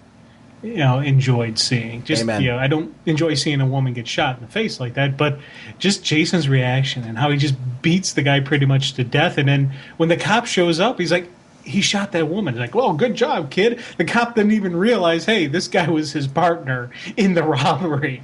He thinks he's just some good Samaritan who chased down a gunman and beat him up. And I was like, I liked that. I was like, that's kind of neat. And again, it's kind of shows Jason falling into the Bat family, falling into everything that is. I liked Barbara Gordon standing on the rooftop going, not yet, Dad. Just need another minute. Yeah. There was, because, wait, I so would too. Like, I want to be on that rooftop. So there's those emotional threads and emotional beats that, like, I really wanted to see from all this, and I love how that played. This was an interesting way of, because we saw the origin of this of the Batarang. We saw the origin of the Bat Signal. I liked those choices. I thought they were really well done. I mean, it wasn't as simple as, like, giving us a technical specs and all that kind of thing. It was really taking an emotional story, because the Jason Todd bits were great, the Dick Grayson bits were great. Everything, Tim Drake obviously was really, really great. These are things that I really, really wanted to see. I loved seeing, what was going on in all of their lives around this time that the Bat Signal was first being introduced. And it kind of starts to put into my head what the timeline was for these characters in a way that's starting to make sense to me. Yeah. And I think that's really, really important as a reader now. I'm not as much connecting their timelines to the previous continuity as I am now the new continuity, because they're subtly giving us more of a solid definition. It doesn't always add up. And it's never going to. No, but I think they're doing a really good job, though, of giving that. See, I think it's with Batman, it's always been about giving the illusion that it adds up. Yeah. Because if you look at the amount of storytelling history the characters had, and the stuff that throughout his history that they choose to accept as continuity, then ignore as continuity, then accept as continuity again, it doesn't ever really add up, because he really would have to be ancient to have done all of those things if you're taking all of it and plugging it into continuity. Or you would have to say that he's Batman constantly. When does he ever rest? How does that body ever work? And all? See, there's got to be a suspension of disbelief with Batman. I get that. But this backup story is a great example of how you give me that sense of disbelief, because they're crafting this kind of reminder. This is what was going on with these characters. This is where they were now. This is how we're seeing it with these characters and how these storylines happen. I need these things because I need it to make sense in my head on some level, barring everything that we just said. Right. I want it to feel like it makes sense to me, even though it really shouldn't. And I'm fine with that. It's Batman. You've got to accept a certain amount of that if you've been a Batman reader for any amount of time. That's something you just kind of accept, that, like, how can this character possibly been around for as long as storyline would dictate? It just doesn't work. But yet writers every so often have to define for you how it's being seen now. This is how it's being seen now. And that works for me. That's all I need. Yeah, and when you talk storyline and timeline, I like the fact that they did made sure we knew Tim right now, as of this story, was in middle school. He wasn't in high school yet, and he wasn't elementary. He was a little bit older, not old enough, though. So in a couple years, when he becomes Robin, he's coming into Robin as, while in high school. So it's playing out the timeline. It's laying out where he is currently now as with the Teen Titans, where he's probably just graduated high school. Yeah, and I like that. You're hitting exactly on the head, exactly what I'm really liking about this. It's that we're just getting just enough information. I don't need, because there's no way you're going to be able to build the definitive guide to Batman where you can year by year go through and explain how all of that works. It just doesn't. There's no way it could if you're depending on how much storyline you're going to throw into there. And I honestly think you're painting writers into a corner if you try to do that. Because I think Batman's one of those characters that you need the constant rich storytelling with him. You need every so often to tell the fans, this is how it works. This is the way that the Robin timeline works. And just accept it and go with it. We've always had to do that. I would challenge anybody to find me a Batman timeline that actually worked. They don't. And I'm not saying that as a negative at all. I'm saying that as a diehard Batman fan who loves the sheer amount of Batman storytelling that's been thrown at me over the years, because I just think there have been so many creative geniuses from Legends of the Dark Knight, straight on through to the regular series, straight on through, to all the mini-series, Elseworlds and all that, I think that have touched Batman in such a way that's made this character just, work. I think some of the cutting-edge stuff came out of that whole Dark Knight, Alan Moore era, where we were seeing miniseries thrown out by some creative geniuses that I think, continues into present day. I know you're not reading yet. Are you picking up the Legends of the Dark Knight series? I know it's being collected in paper, not digital. Did you end up grabbing that? I didn't end up picking up that one. I was going to wait until it got collected in a trade, and I was probably going to do it that way. Because I like the digital delivery of it, which is, how they're releasing it. It's coming out every week. Yeah. And, but saying that, the way the stories work out, they will work in a paper version. I'm assuming quite well. I can't speak to that because I don't read it that way. But I can also see it working in a collected format, like you're saying, because there's a lot of times where during the course of the week, I'm not able to read them as they come out each week. So sometimes I'll sit down and read 2 or 3 of them at a time, and they read very well that way, which would, if I'm reading them that way and enjoying them, then they would work in the format that you're suggesting. So it's a series that I highly recommend, and it's different creative teams every arc. So very similar to the classic Legends of the Dark Knight series, you're getting that kind of creative storytelling there. The stories don't seem to have a set format, and what I mean by that is they don't have to be just like 1 part, 2 part, 3 parts. It's the story dictates how long they're going to be. So it's a digital series that I recommend, just kind of talking about cutting-edge Batman and how that stuff's kind of working. They really don't seem to be stuck to like being into current continuity, and I prefer that as well. So it's really a good series. I just want to recommend it. We don't talk a whole lot about the digital stuff. I actually talked to Daryl Taylor from DC Noise and the Taylor Network, and from time to time he and I have talked about getting together and just doing a quick little special on some of the digital material, and I want to do that at some point. I just haven't had time. But it's something, if Daryl, if you're listening to this, I still want to do that. And just because I know you're not reading the digital stuff, it's not something I want to exclude you from. Actually, it'd be fun to include you in the conversation just to get the perspective of somebody who's not reading it, as far as is it something then that would generate interest for you to read that. Are you picking up, let me ask this question then, seeing as I've thrown that one out there. Are you picking up any of the stuff that's being done digitally first in paper format, and how are you liking those things, if you are? Like Smallville, I think you're picking up, right? Yeah, I'm picking up Smallville. I'm picking up Arrow. Because Okay. Arrow is digital, right? Absolutely. And both of those, I'm enjoying them. I'm really enjoying Smallville and Arrow. So it's, for me, I'm not seeing a crossover issue or anything like that. It's, yeah. Does it feel like a standard? I enjoy the read. There's no disjarring. There's nothing that seems off. I've never had a moment when reading saying, "Oh, this must be a separation because of the digital stuff or the segmenting of the layout." Or so. I've never had a moment like that. It always felt like this is how the story was written to be told in this format. That's cool, because that's something I couldn't speak to, so thank you for pointing that out, because I can't speak to what it looks like on the paper because I don't really read it that way, other than to say that I read them sometimes as a whole arc because of time. That would be the only reason. So I'm glad that it's turning out that way, because I think they're doing some really cool things with experimenting on digital releases with some of these titles, and I hope some of them are doing well that way, just because I'm hoping that's a doorway and an opening to try some different material that maybe wasn't successful in paper before, and to give those concepts a chance in a digital format. just to see if these things yeah. work. You know which one I'm gonna that Emmy Kami Girls, and I might be butchering it. The one that's based on the statues. Yeah, That's all Gray and Palmiotti. I don't know if you're picking that up.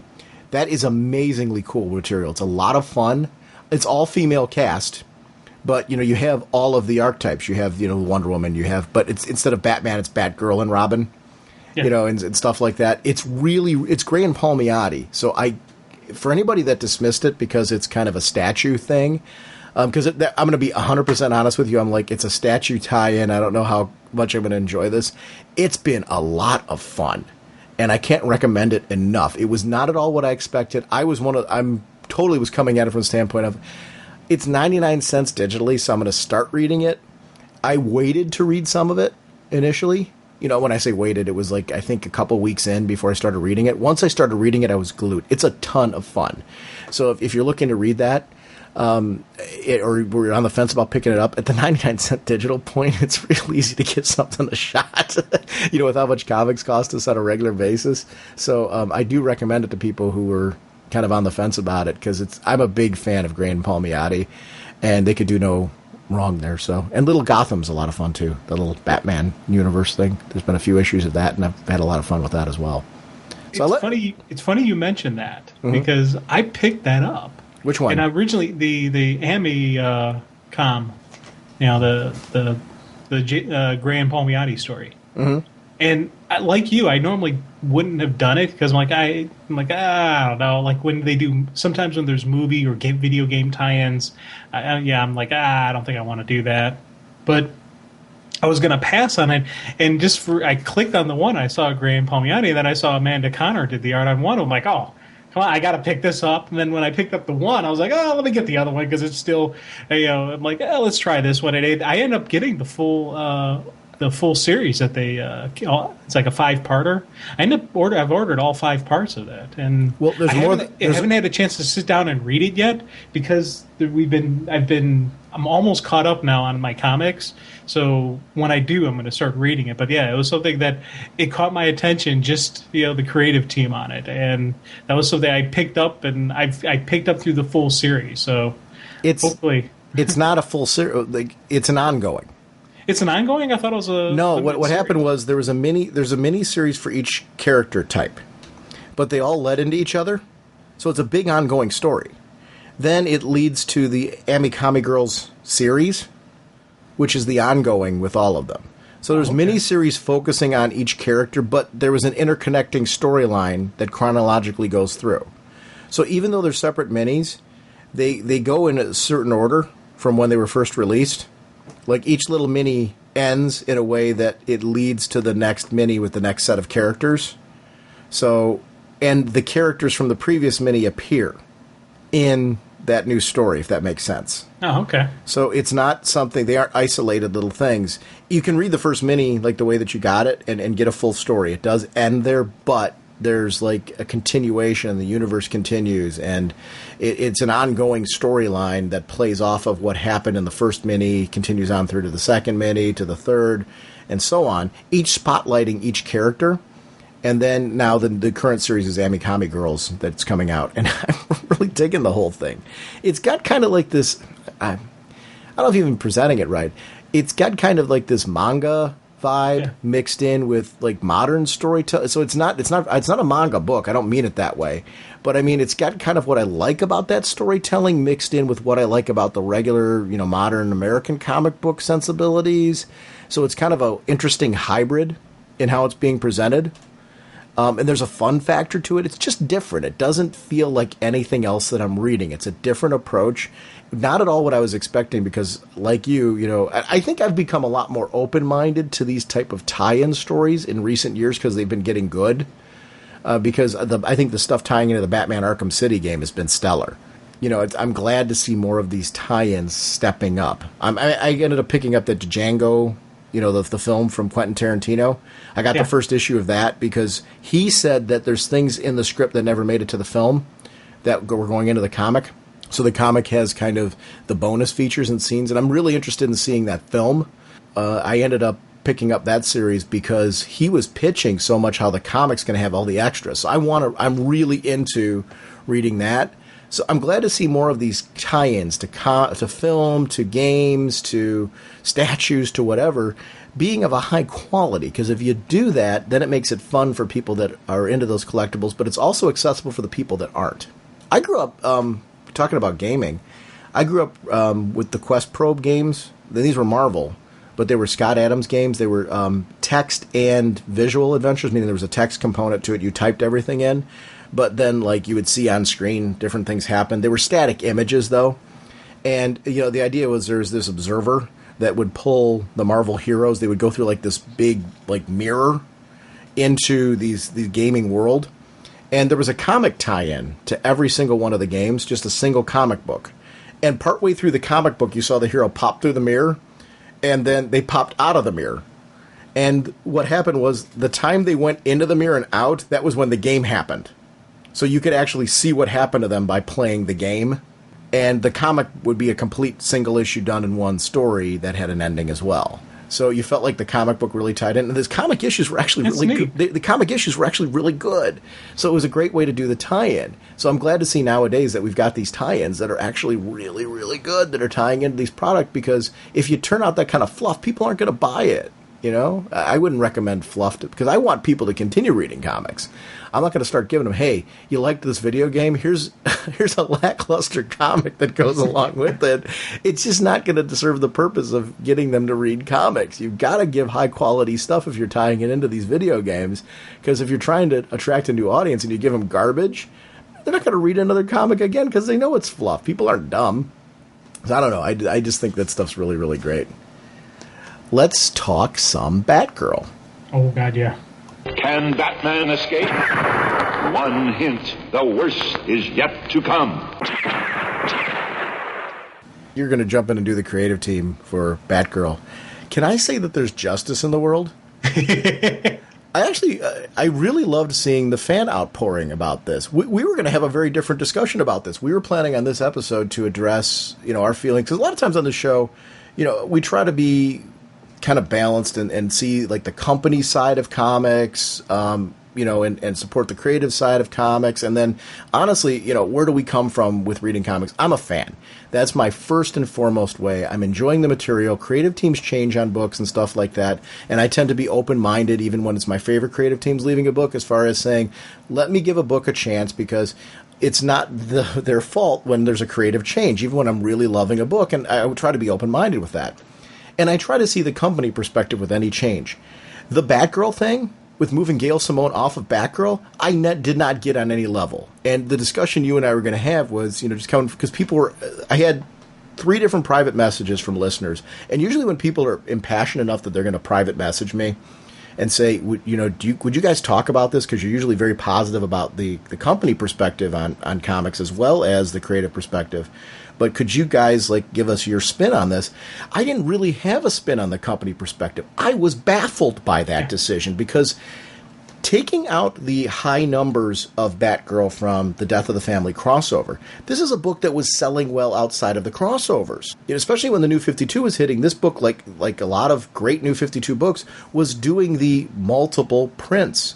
And that continued. The trade paperback sold very well, which I think that's a big sign. Like, you've had these multiple hits, and there was a high enough interest in the trade or hardcover. I forget, was that collected in trade or hardcover? I think it was hardcover, both. Wasn't it? Oh, it did both. Okay. They did both, and both did well. Yeah. And that's a statement. Because I have it paper and digital. I have all the issues on my iPad.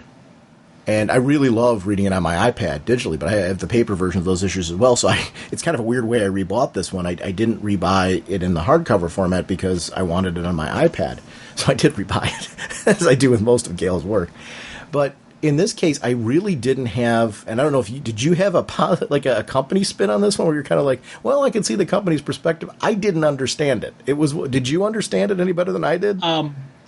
Is when we were planning on talking about this, I actually was writing stuff down, and I wasn't going to just shoot from the hip. I wanted, in the first draft, we would have had to put a disclaimer on I would have had to done one of my, okay, if little children are listening right now, turn it off. Because the word I was getting very angry. Words that were rhyming with truck were being thrown around a lot, and I was at one of those points where I was like, I'm done. I'm done ordering. I'll never order another Batgirl thing. And I was just like, and it's, in a way, and then I started calming me down. I'm like, hey, Jim, because it was a weird thing for me, because we always say when there's changes in creative teams, you got to give the new team a chance, and you got to give them a full story arc. And all those arguments that we ever said, I completely just threw them out the window, because I was like, I don't understand it. I can't get my hands fathom around why they would do this, why they would take, what is an absolutely perfect title and completely just, turn it on its ear and completely destroy it. And there was just this anger that was coming out. And then when it was actually my niece, Cassie, was the first person who texted me, I just read tweet, Gail's back, yay! I'm like, oh. And I was just like doing the happy dance in my, in my house here, and I was just like, okay, life is good. We now have, everything's back to normal again. I can breathe again, and I better go upstairs and hop on the computer and reorder, Batgirl. But yeah, it was. I was. Oh, like, you really were dropping the book. I actually didn't drop the book. I wasn't going, but I was angry. You see, for me, it's funny. The honest part of myself, because I had, like you, I was thinking about, I wanted to give an honest answer on how I would approach something like this. I would have spent a lot of time, and obviously as I am right now, talking about how baffled I was with the decision when you've got a writer who's doing such a great job that they're doing with Batgirl, removing her from that title, because the book's a success. So why would you do such a thing? It just made no sense to me at all. And obviously she's playing very nice with the crossovers that are happening, because I just think the Batgirl issues are absolutely stellar, and the universe in general, the Batman. She's really embracing this and seems to really understand the vibe of what everybody's doing in the Batman universe, which I think says a lot about her understanding of how a comic book universe works as a writer, how to add something of value for the character that she's currently working with while using the tools and playing in the sandbox. I think that stuff's really, really neat. And she's adding a new villain set, and she's experimenting with new villains, which I'm really digging. There was that part of me that was thinking when she was first introducing them, it was really cool that she was introducing these characters for the purpose of showing us different facets of Barbara. But then we're clearly seeing in the book that these villains were not just for that purpose. There's more to them, and there's going to be more with them down the road. And they were introduced to be fleshed out and continue to be fleshed out further as they're introduced later. And I like that kind of stuff. That goes that long-form storytelling I was talking about earlier. And I have total confidence in her that she's doing that stuff because of years of experience reading her on Birds, reading her on Secret Six. We've seen that kind of stuff where there were things that happened early on that paid off later.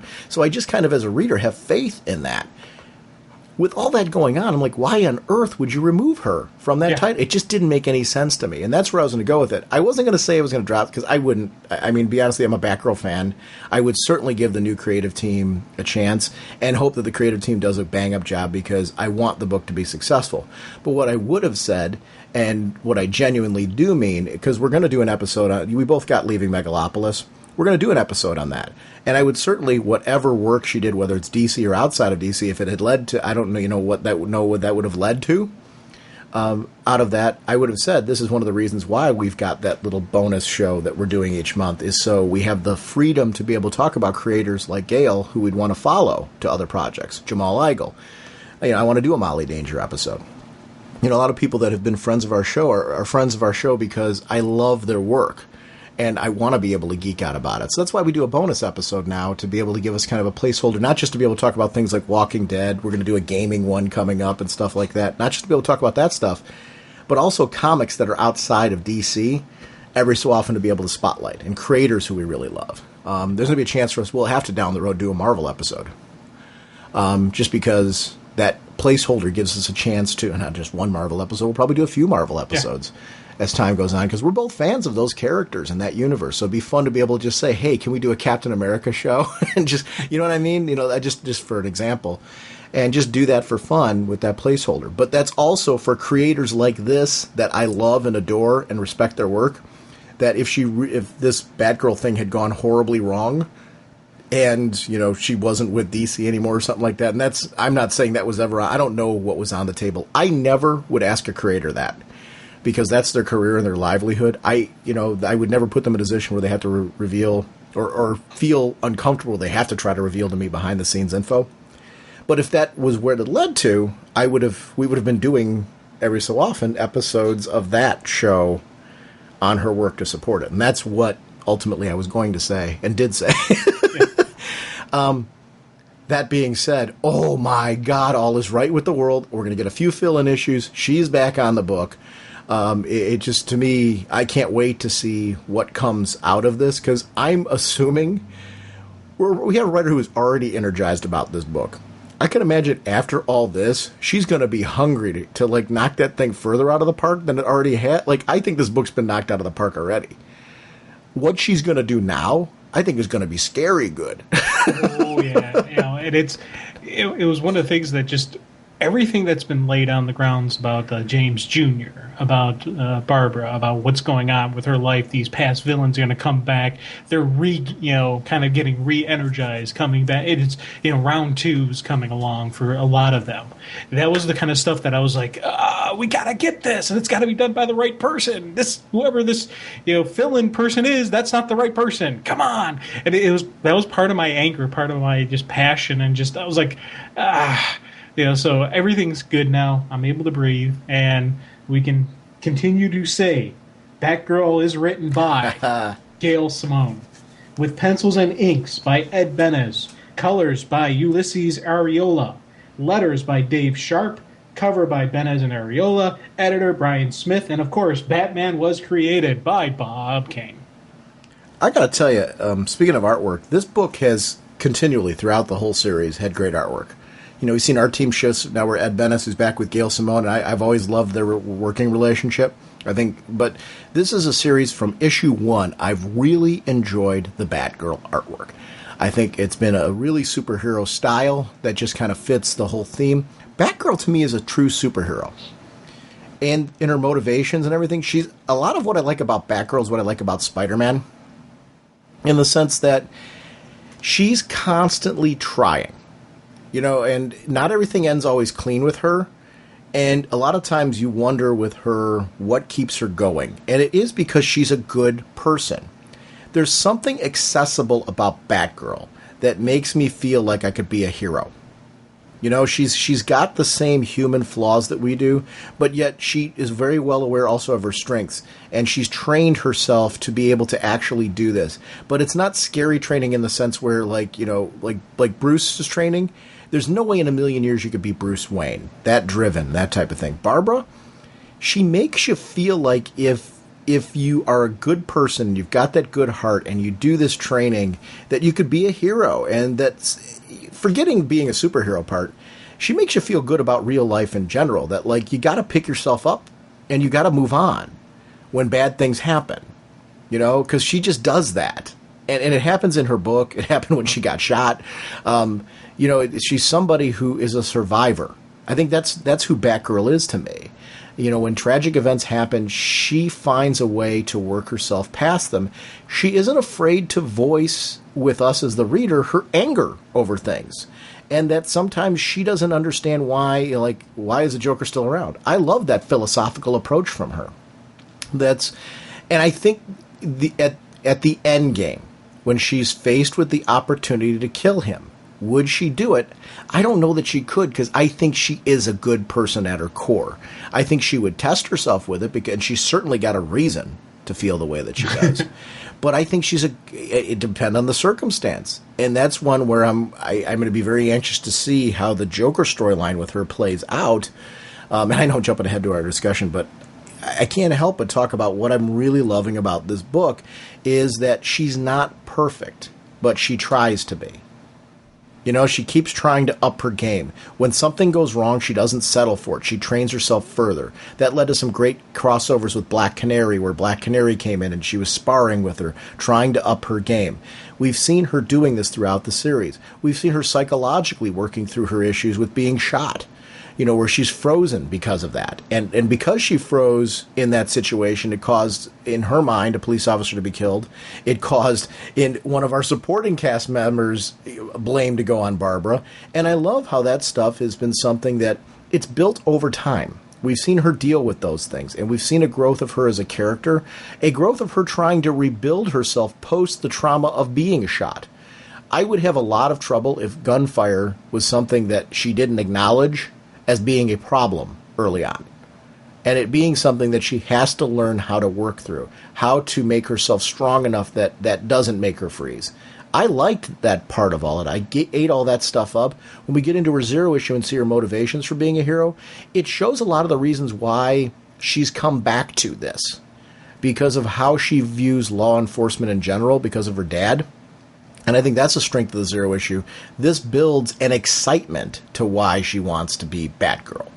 And it is something that I connect to kind of a Spider-Man kind of thing. And I use Spider-Man a lot of times in Invincible and books like that, because they're books that I'm really enjoying because they're characters that feel like heroes. Invincible's, I'm a geek when it comes to Invincible from Robert Kirkman, because he's this fun, accessible hero that just, gets you kind of charged up to be a hero.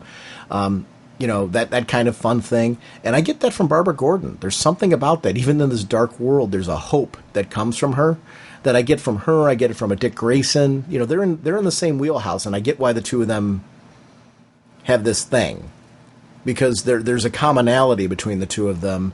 Even though they have very different backgrounds, there is that link to the two of them that I think they're superheroes. I think they're real heroes. Amen. And I'm sitting here just listening to you. I'm nodding my head saying, yes, yes, yes. And one of the things that really struck me on this issue was the opening. You see just the sweet girl that is Barbara Gordon. And that was something that kind of it was one of those, we're going to see her as the intense. She is driven. She's determined. She's exceptional. All these things. But there is still that sweet girl. She's clipping out these stories of her father, the hero cop. And she even opened the opening dialogue about how most kids want their father to be Lancelot, to be the White Knight. My case, it's true. That's my dad. And I've loved that kind of that moment. This isn't just about her wanting to be Batman. She wants to do the right thing because she learned the right thing from her father. She learned, growing up in the house, of having the honest cop. Gotham's one of Gotham's few honest cops as a father. She saw that. And even though she had the hardship growing up with the mother leaving, there was still just that code. There was just still that way of life that was instilled in her. And I love just that opening glimpse of it, and then we slowly start seeing the birth of Batgirl throughout this issue, everything playing out. I thought that was just a really, really cool moment. What's really funny reading this issue? I think if I didn't know what I knew about James Jr., and this is a compliment to how it's handled in the writing and the art, I don't know that he would look as creepy to me as he does in this. Yeah. And I mean that as a compliment. Here's the reason why I'm mentioning this. It's subtle. And I love the way that's handled, because you don't want it to be too in your face, because then you're going to sit there and say, well, why didn't Barbara catch this all along? I get it. It's like, I'm applauding it, because I think it's really handled well here. Because James Jr. fascinates me. I've loved the character. I loved in Black Mirror what was done with him. I love how Gale's been using him in Batgirl. He just, to me, has been an MVP character in this series from start to the present day. And it's been subtle introductions to him. We've been gradually seeing him fleshed out through all this. But this Zero issue, I think if we didn't know anything about James Jr. and we read this, I think he would read very differently, because it's done very subtle. And I applaud that, because I think it should look that way. I also laugh at myself that I didn't realize that this is the issue where James discovered that she's Batgirl. Yeah. And I feel like a dolt, because we've had discussions on this show where we question, did James know? Didn't he know? The Zero issue spells it all out right here, because this is where he knew. He was there for the birth of Batgirl. Yeah, I feel like such a dolt. As you should. As you should. Yeah, so should you. Hey, I knew all along. No, you didn't. Yes, I did. You're part of the whole speculation. You didn't ever at any point in time leading you on. I knew. You never at any point in time said, "Hey, it's all." If you had at any point in time said, "Hey, dude, it's in the Zero issue," I would side with you right now. You never once said that. I did say it. You just. I will say that. I will say this though. You were more in the camp that he did know. So, and you were really clear that he did know. So, I will concede that to you. But you did not. I feel like the discussion was really silly now with the zero issue.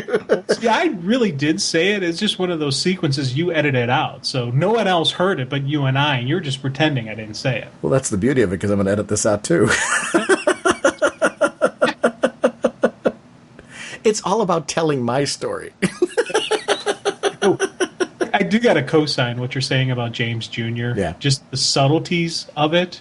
But not only just the subtlety, it was a very you think about a kid his age and just hanging out with his sister, hang out with the dad. Yeah, he'd be kind of like, oh, whatever. It kind of had that feel. If I didn't know that this kid was a little monster, I would just think he was just some normal kid going, whatever.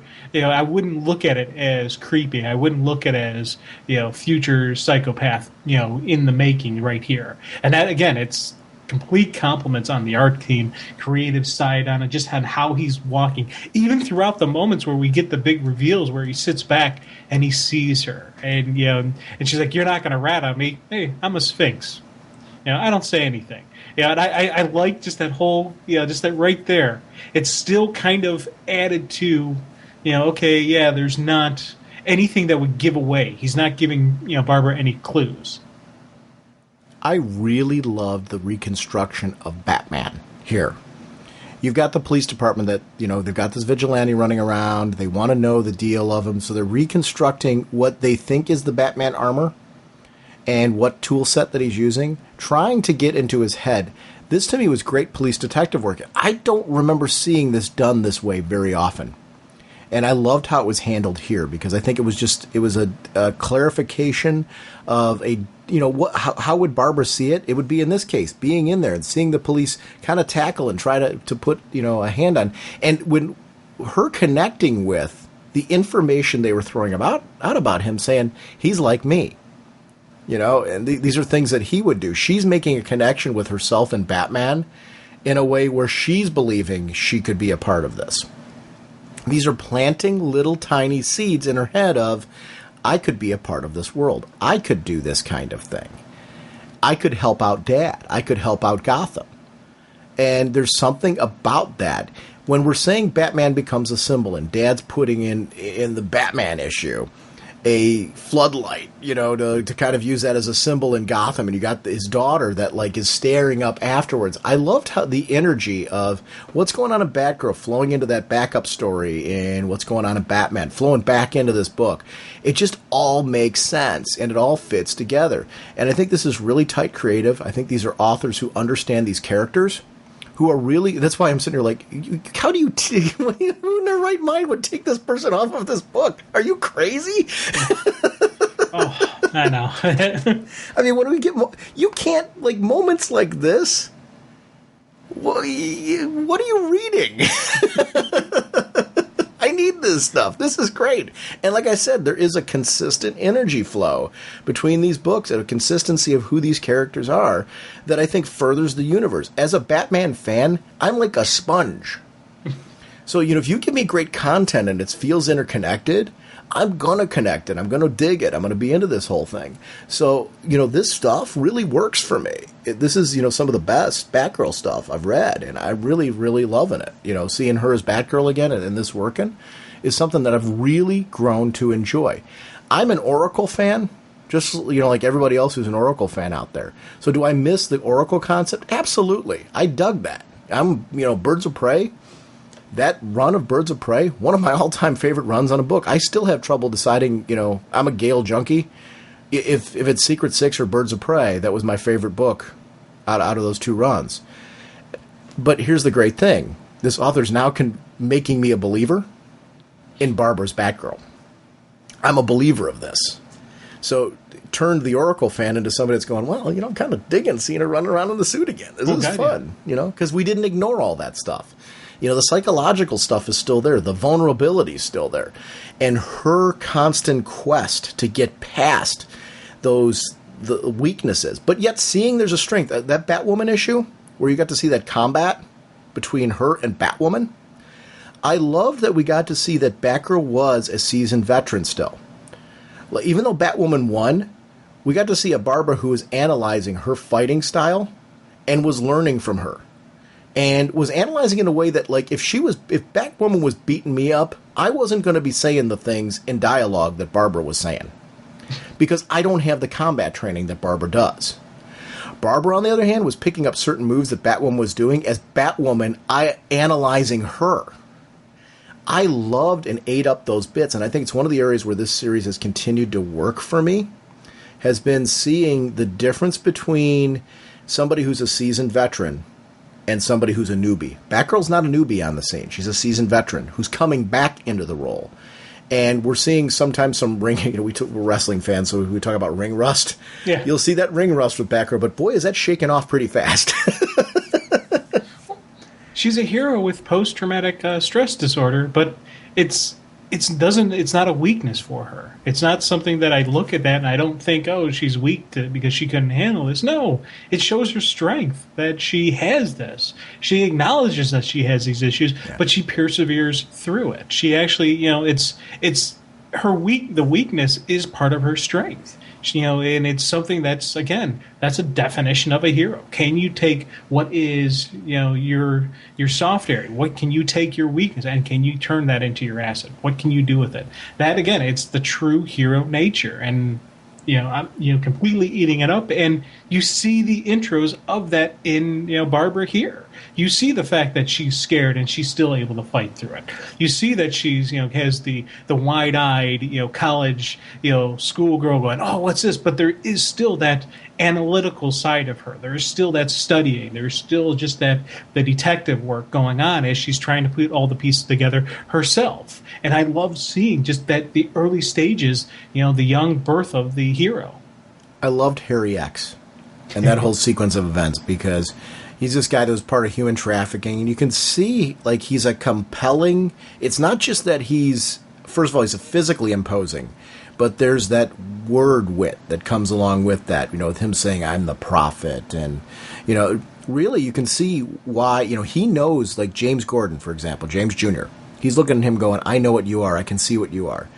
You can see this intelligent, compelling man being able to analyze the women that he pulled into this, and they were pulled in by his words and by his, being able to notice certain quirks. It's funny how you can actually kind of link this to what Batman was doing with the Joker, looking at the eyes. This guy's doing that kind of stuff, finding those little clues. It actually adds a little weight to me, like, could the Joker be doing this? I don't know. Could the Joker do what this guy does? And that's what the Joker's up to. I don't know. And it's villains like this that make me question if the Joker knows or he doesn't. And I'm happy to swing either way on that one. This guy is a great example of a character that's making me wonder if the Joker's pulling this kind of game or if he's doing the other thing. But the bits with Barbara were suitably creepy. I like how she was saying this guy could be my A, this character study and all that, because she's been surrounded by all this. But then it goes horribly wrong when this guy starts to escape and starts looking for a hostage. And what better hostage than the daughter of the police commissioner? And he takes the police officer hostage first, but his real endgame target is to be able to take Barbara. And we see Barbara really realizing the danger of the situation and having to step up, not just for herself, but for James, who it's funny how she can analyze what's going on with Batman. She can analyze what's going on with this guy. But I think we all have this. You have blinders on when it comes to your own family. You sometimes think you're too close to the situation. Is he just being a little bit of a brat because he's your brother, that type of thing? James is a little bit more than just being a brat because he's your brother. Because we know full well from what was going on in Black Mirror that this is the kind of kid that would put some woman in a whale. So, this is, the kind of thing that goes on with this guy. And I loved how this was all playing out, and it felt like the same creepy kid that I saw in Black Mirror. And yet I understood why Barbara was protecting him and what she was doing as well, because it's her brother. Yeah. And every aspect of how this issue was playing out I thought was just really perfect in understanding of these characters and how to make it compelling. Oh, God, yeah. And, it's seeing the stick and maneuver, the stick and move fighting style You know, when you're up against this, when she's up against this monster of a guy, anybody up against a guy this size, you can't go, blow to blow. You got to hit and move. And I love just from the beginning that was her fighting style. He walks through the doorway. She hits him in the head with the chair. Okay, then go, move on. Hits the next time, tear gas, hits again next time, and it's just a constant boom, boom, boom, boom, boom, going that way. And that, again, it fits her style, it fits her fighting, it fits who she is. This is, again, it's a wonderful form of the physical action, the physical combat fitting the character. You couldn't have her fight the same way Batman has. You couldn't fit her fight the same way Grayson does. She has to have the Batgirl style. And I love seeing this all play out. I loved seeing her in that original suit. Yeah. That one that was a police officer suit, and just recognizing that, hey, I need combat armor. This would make a whole bunch of sense. And with Batman going, you did this, kinda, to protect this officer? Yeah, sorta. Nice work. Tell me you wouldn't geek out from that nod, too. Oh, my God, dude. I'm like, yay! I would have ruined the moment, is what I would have done. She handles it with class and style. I personally would have ruined the moment. I would be like, really? Hey, can I get your signature on this, please? Or I would have done something stupid or said something beyond stupid. And the one thing I liked was just her inner dialogue when she was when she's in the costume. That first time she's doing it and she's going through and she acknowledges lucky, really lucky. It's she's recognizing she can't just overpower this guy. She's got to trust her training. She's got to trust what she knows. Just she's been training since she was a little kid because Gordon recognized my children are going to be in danger because of who I am, because of the town I'm in. They're definitely going to be a possibility for hostages. I have to get them prepared now. So she's been training since she was a little kid for this stuff. Even though it wasn't specifically to be Batgirl, she's been trained for these circumstances, these situations. And she took, of course, the teachings of her sensei and applied them correctly, which, I love the moment where she gives that nod to her sensei saying, thank you, sensei. And we do appreciate the acknowledgement of our prize students. Yeah, anyway, moving on. I love that bit with James Gordon where he said... Come on, you don't think I could have mentioned that? It had to get said. No, it didn't, but I had a funny feeling when I saw the sensei thing. I'm like, he is not going to ignore this. Oh, God, no. I cheered. Come on, like, woo! Oh, why on earth did I come up with that nickname? I love the bit with James Gordon with the how interesting. I feel like a dolt that I didn't immediately connect it where I did. But what I liked even more than that page, gorgeous page where you see her in the original costume, I loved that style of costume. I thought that was really, really cool. It was great to see, because I'm a fan of progression. And we talk about that on the show a lot. And it's cool to see, like, this is what she was like originally. This is a younger her. And there's a little bit more hope in what she's doing back then, and the world got a little bit darker as things went on, and she got shot. But I love that, like, that when you see Dick Grayson and Batman, you see the stern Batman, but both her and Dick Grayson with the smile on their face, and Batman swinging, those are my geek out moments. I really loved how the art team put that picture together, because the things that made me an outsider to the world made me a star in the Gotham night sky. Those moments, when you hit those moments as a person, I think, we've all had points and times where we felt like outsiders. That was most of my elementary school life. To see that come and hit and brought into the comic here, there's something emotionally stirring about that. The hope in that this is where comics, growing up, this is what comics did for me. And in those moments, they make you feel like you belong to something.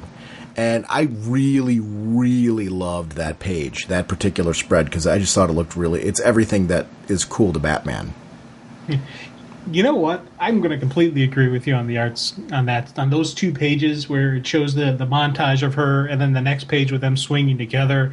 And it was funny because when I read through those, I was so caught up in the visual stuff, I missed over something on my first read through, and it wasn't until I actually did a second read through that I caught. And it was the one paragraph. It's right in the middle of that first page where they're talking about how the Gotham PD, retook it, and Harry X was somehow shot. No cop claimed to have pulled the trigger. Weird. Mm-hmm. That was James Jr. shot him. Which kind of fits, with James. I was like, I'm like, oh my God, James Jr. is the one who shot this guy. That's awesome. And I'm assuming that, but I'm confident in my statements that I'm certain that was James Jr. who shot that Amen. guy. After everything was done, he went back, put a round in the guy. Yeah. Amen. And that's one of the great things about Gail's work. There's a lot of value to reread it. Oh, God, yeah. Because she puts a lot of depth into her... There's no fluff here. There's a lot of depth into her storytelling. And to me, if you're reading a Gail Simone book and only reading it through once, you're really doing yourself a disservice. I'd said the same thing about a Scott Snyder. There's a lot of comic talent right now that there is a value. And it's almost a necessity. And to me, with what we're paying for comics nowadays, I really appreciate creators that are saying... we need to put some substance in here for our readers. There needs to be a reason to go back and reread. We want these to be deep, rich stories that make you think, that make you, it's that one read through. If you take a look at the amount of time it takes you for a read through of a single issue of a comic, the first initial read through, if that's all you're getting from your comic, we're not getting a lot of value for the money. It's when you reread and enjoy the, like you talk about the art read through, we just go through and look at the art and all that stuff. I love doing that because a lot of times when I'm doing the initial story read through, I'm not paying a lot of attention to the fine details in the art. I do that same thing too. But then going back through and like you said, catching those little paragraphs that you didn't connect to something else. And there's times, I got to be honest with you, on this show, you'll point out stuff and I'll be like, I completely missed that. How cool is that? This is like my fourth read through. I completely missed something. And that to me says a lot to the creative talent in comics nowadays, that they're putting that kind of rich depth. Anyone who tries to downplay this medium and dismiss this medium and the storytelling talent in this medium just is a dunce. They never read a comic. They really, and when I say never read a comic, they may have looked through a comic. They've never read a comic. There's a huge distinction between reading a comic and looking through a comic. There's a lot of people who claim to be comic fans that look through comics. They don't read comics. And they claim that they understand a series and they dismiss it and trash it and all that kind of stuff. If you read through a comic and you don't like the series, it's not your cup of tea, every bit, your option. There's the previous catalog is a Bible, the size of what the content that's in there. Not every book's going to be for everybody. If that's not your cup of tea, amen. That's your right to do that. Move on. Grab something great that you're really digging out there. There's a lot of choices, but there are people that do these looking at comics read-throughs, and they dismiss the book, they trash the book, and they haven't really read the material. They haven't really embraced the material. And, and then they try to present what they're saying as gospel on it. I don't get it. Especially when we're doing like 4 and 5 read-throughs. Maybe it's because I'm a dunce, I don't know, or, adult or whatever. I need those read-throughs a lot of times to capture 90% of what they're giving to me. And there's still that 10% that I miss. Where it's a friend of mine that points it out, or a listener of our show that'll say, didn't you guys catch this? Or look at this panel. And that to me is where the interactivity that we have now as a fan culture of being able to chat about this stuff on the internet. This is the stuff we should be chatting about. Hey, did you see what happened on page 5? I don't know if anybody else caught this, but man, that was like what you just said, that paragraph that you're pointing out there, that stuff where, that James Jr. bit, I think that's the stuff that's fun to talk about now because you could miss that. And it's really fun as fans to be able to talk to people about that and catch that kind of stuff because that's where I geek out, and in these special moments that are in these comics. And then her considering retiring, I don't blame that. Think about her lifestyle and just how tough that could be, and saying to yourself, being torn and saying, wow, it's... this is on top of my regular life. And I think we as fans, a lot of times we're reading the book, we got to remember, Batgirl isn't her life. It's everything else outside of being Batgirl's her life. This is something she tacks onto her life to try and make a difference. So to say to yourself, I'm going to stop being Batgirl and try to embrace my life 100%, I get that. You get that. Everybody gets that because we're all juggling life. For us, doing this podcast is a great example. I love doing this podcast. and all that stuff. But there's weeks for both of us where we struggle to get it in, not because we don't want to record. We love recording. I love doing the show, and I hope that comes across every episode. But it's a matter of life sometimes makes it difficult for us to be able to find a common time to be able to sit down to do this. I can't imagine running around as a vigilante. Oh, God, yeah. Where do you find that time? Yeah. And I could see, like, that moment with her where she's making those decisions. That's another area where I connect with Barbara Gordon, where she's saying, I need to set this part of my life aside right now and try to embrace school and to try to embrace moving my life forward on that end.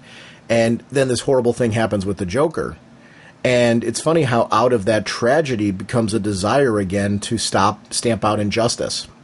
And there's a bravery to her to coming back from all that. After I understood completely the reasons why she hung everything up, I like that about her story because it's unique. It's a little different than everybody else's place, and in how their journey goes as a hero. And I like unique characters where there's something about her, like Batwoman and her could very much be clones because they're red-headed girls running around, fighting crime.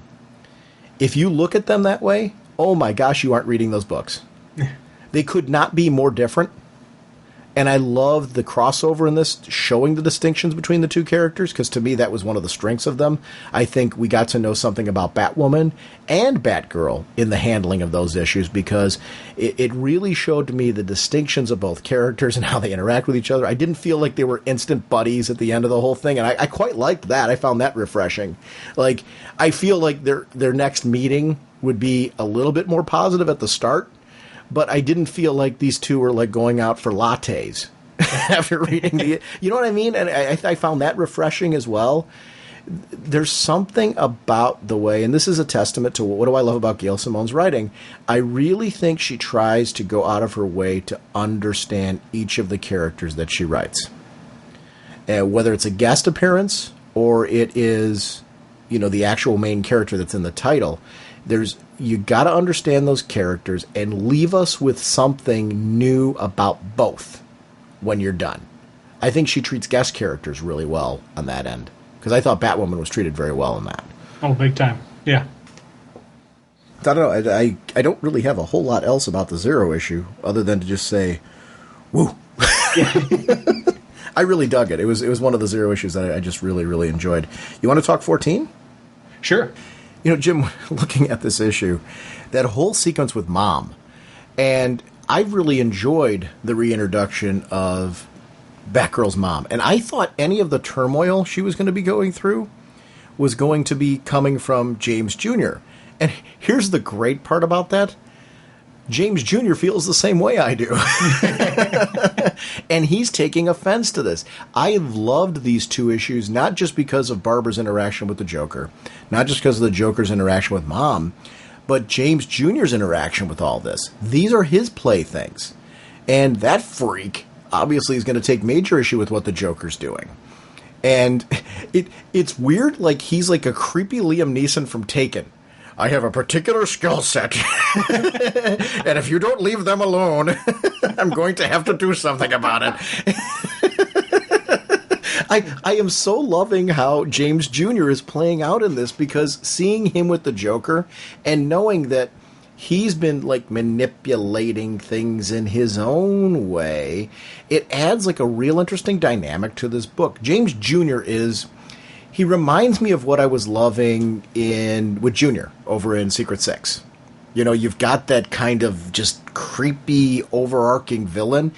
Barbara's had her own rogues gallery that's been developed in all this, and I've loved that the purpose of introducing those rogues initially, it wasn't just for that, and I knew that as a reader. But in the initial issues, the heavy focus was on Barbara interacting with them in a way that taught us more about her, and what her status quo is, and how she's dealing with the things that have happened to her. In the meantime, it's introducing a rogues gallery that obviously it looks like is going to be brought together by Nightfall, being Nightfall's new minions. And hopefully, in Nightfall's eyes, hopefully a better set of minions than what she had before. But again, we saw James Jr. playing Puppet Master there. Now we're seeing him in this big Joker arc. With that looming over Barbara, in this big Joker arc, we're seeing James Jr. having to deal with the fact that I'm still hanging with Barbara's former roommate and helping her out in all this scenario, Meantime, finding out that my sister's in a little bit of trouble with the Joker. Don't like what the Joker's doing. So now I'm going to I want to see how that's going to play out. Because James is going to play a factor in that, right? He's got to. Because he's not going to sit back on the sidelines and let it just play out. These are his things. This is his playthings. The Joker can't have these two. Those are his. And that was just, oh my God, just the added creepy factor throughout this whole, through 14 and then into 15, and just with the phone call from James Jr. And we don't know it's him at first. And they even do that great scene where they show him standing in the phone booth talking. He's got the kind of a traditional joke. It's a shadow look, but he's got that traditional Joker hat, the long coat. So I'm immediately thinking, okay, it's the Joker. And throughout this whole thing, we're thinking it's the Joker until the very end, where we realize that it's James Jr. And I just loved how that played out, because, again, it's the mind games. It's the manipulation. Junior's like, hey, your mother answered the door. 3 men answered, when your mother answered the door, 3 men were there. 3 very unkind men. Ring a bell, Barbara? And just that nice little, hey, remember when you got shot and almost killed by the Joker? Remember what happened? Well, your mother's going through that right now. Surprise. And it was just, I love that.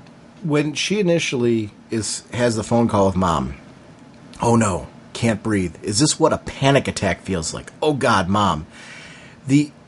One of the things that I really, really enjoy about her writing and her relationship with her art teams is that you see that visually, and the dialogue enhances the visuals. The dialogue's there for a purpose of further adding to emotion that's already being put down on the page. I really like her work with Ed Benes, because you see stuff like this build out of it, and I really enjoyed it in Birds. I love seeing it here. And, seeing all those bits with James Jr. is exactly what I'm looking, the making of the sandwich and all that kind of thing. It's like, what a creep factor that was. Now, you knew that was James, right? The first time through? The first time, no. First time I thought it was the Joker. When I was first reading it, it wasn't until the ending when we have the reveal that I thought it was James. I thought it was the Joker until the end, and I knew I'm like, oh my God, it's James Jr. It's not the Joker. Because I took it from that's funny, because I really thought it was James from the get-go, but I can totally see that. It's not one of the things where I'm going, I don't know why. I think I've been so focused on James that maybe that's what led me there to the beginning, because of my focus on James versus it. Because I think it was deliberately put in such a way where you can question it either way. So I wouldn't have been surprised to find out it was the Joker and I was mistaken about it being James. Do you follow me? Yeah. Oh God, yeah. Seeing it. So I guess I'm defending you because of the way that it was presented. I thought it was very, very well done that the question mark was there. So I was asking, is that James? Not, I was definite that it was James. And I think it was because of the fact that that's where my head was at. So I'm presenting the same thing you're saying from the other perspective, and not saying that I was solid like, haha. It's not one of those things where I just knew all along. I didn't. It was a question mark, and I loved how that played out. Her with the roommate, though, and really realizing the situation has meant that I can't be your friend anymore. We can't be together anymore. I've been compromised. And her realizing that that's the case. The life of a vigilante like this, and the need to defend people with the mask. I was watching Dark Knight Rises multiple times, and we'll watch it multiple more. But he with the police officer, he has that bit where he goes, whenever you're fighting alone, make sure to wear the mask. It's not for you. It's not about protecting you. It's about protecting those close to you. And then it plays into this type of thing. Barbara wears the mask to protect those close to her. If that's been compromised, which it has been now with her brother, question mark, has it been compromised with the Joker? I'm still not convinced. But I like that it's on the table, because this is a woman now who's got to say, anybody who's close to me, if they know, it's collateral damage. They could be in danger. This is a threat to her world. What does that all mean?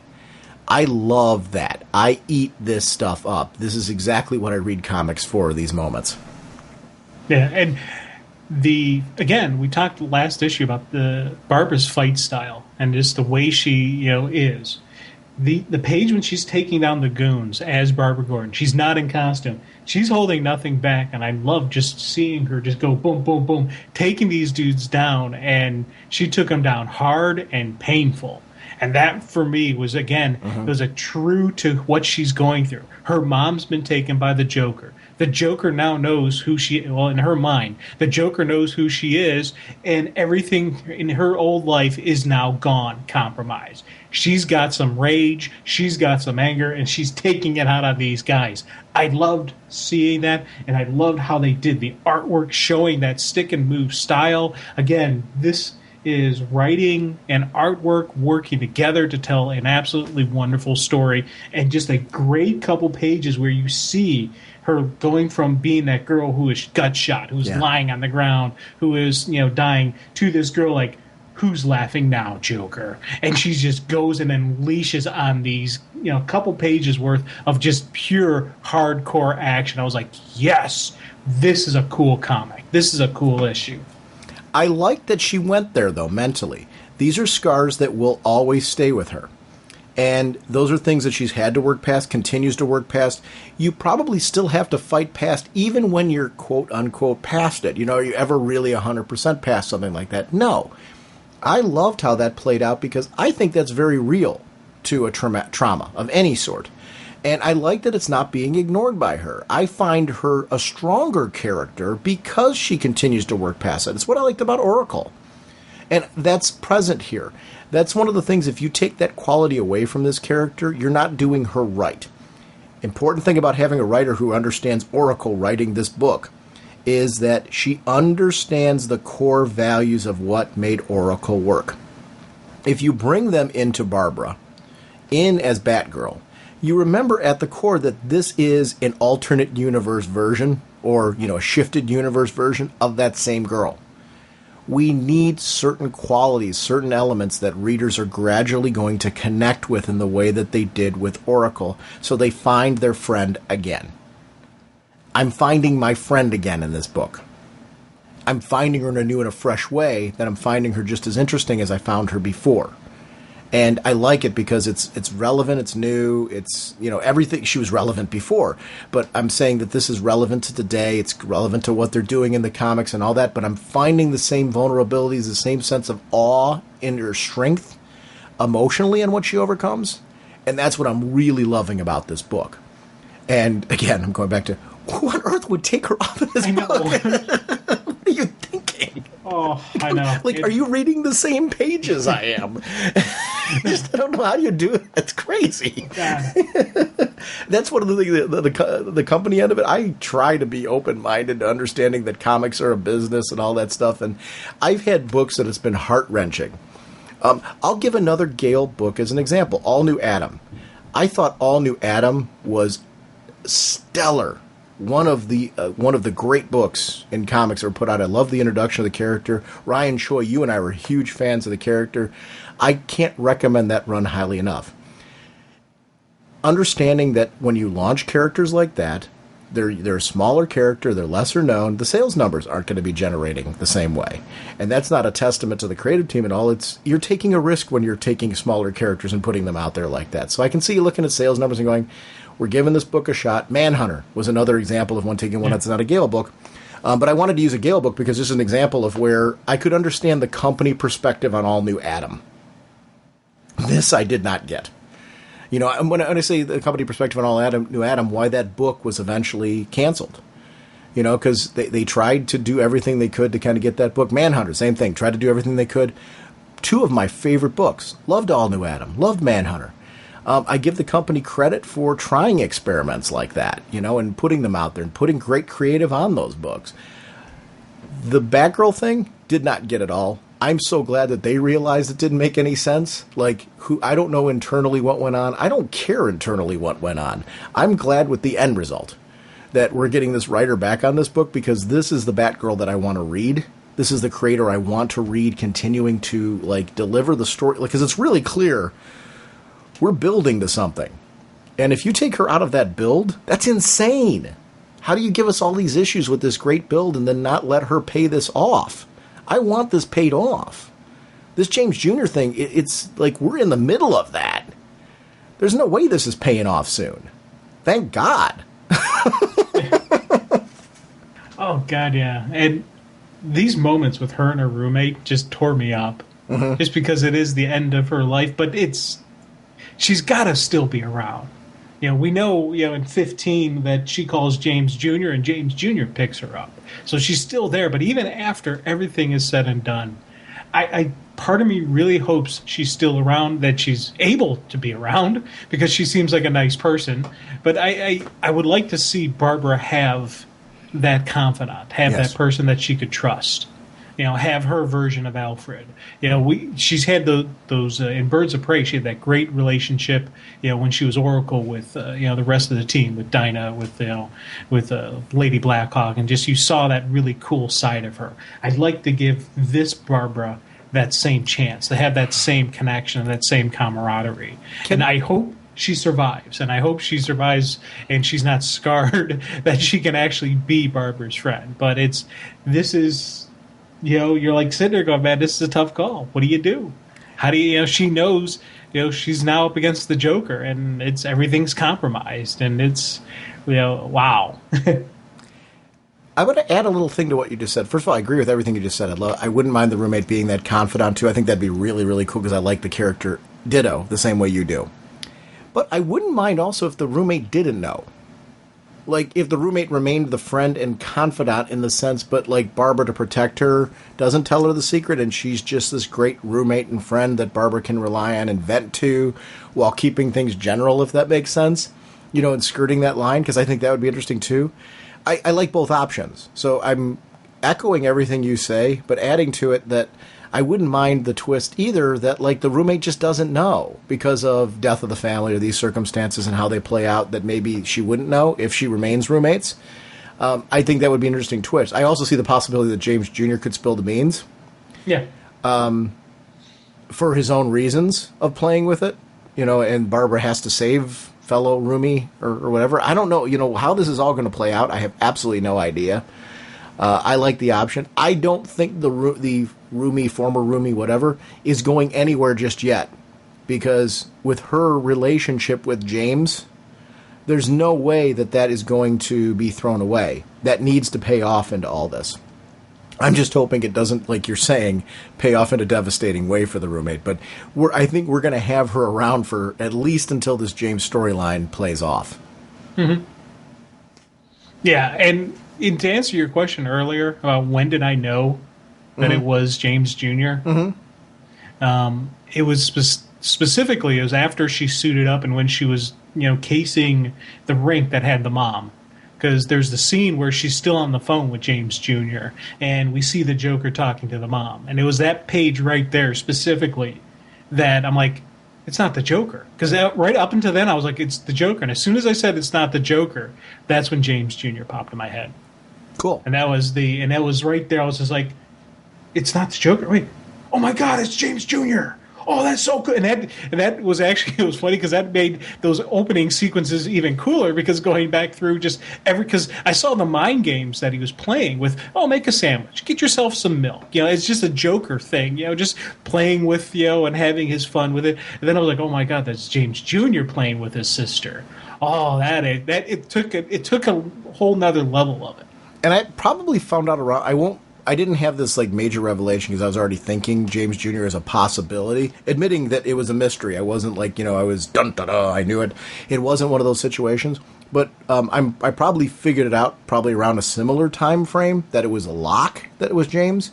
But it had the same cool factor, but it didn't, like, you got a different pop from it because you were thinking one thing and then it popped to another. Yeah. Whereas I was already questioning, and then it was like, oh, okay, that's cool. So it just played out a little differently.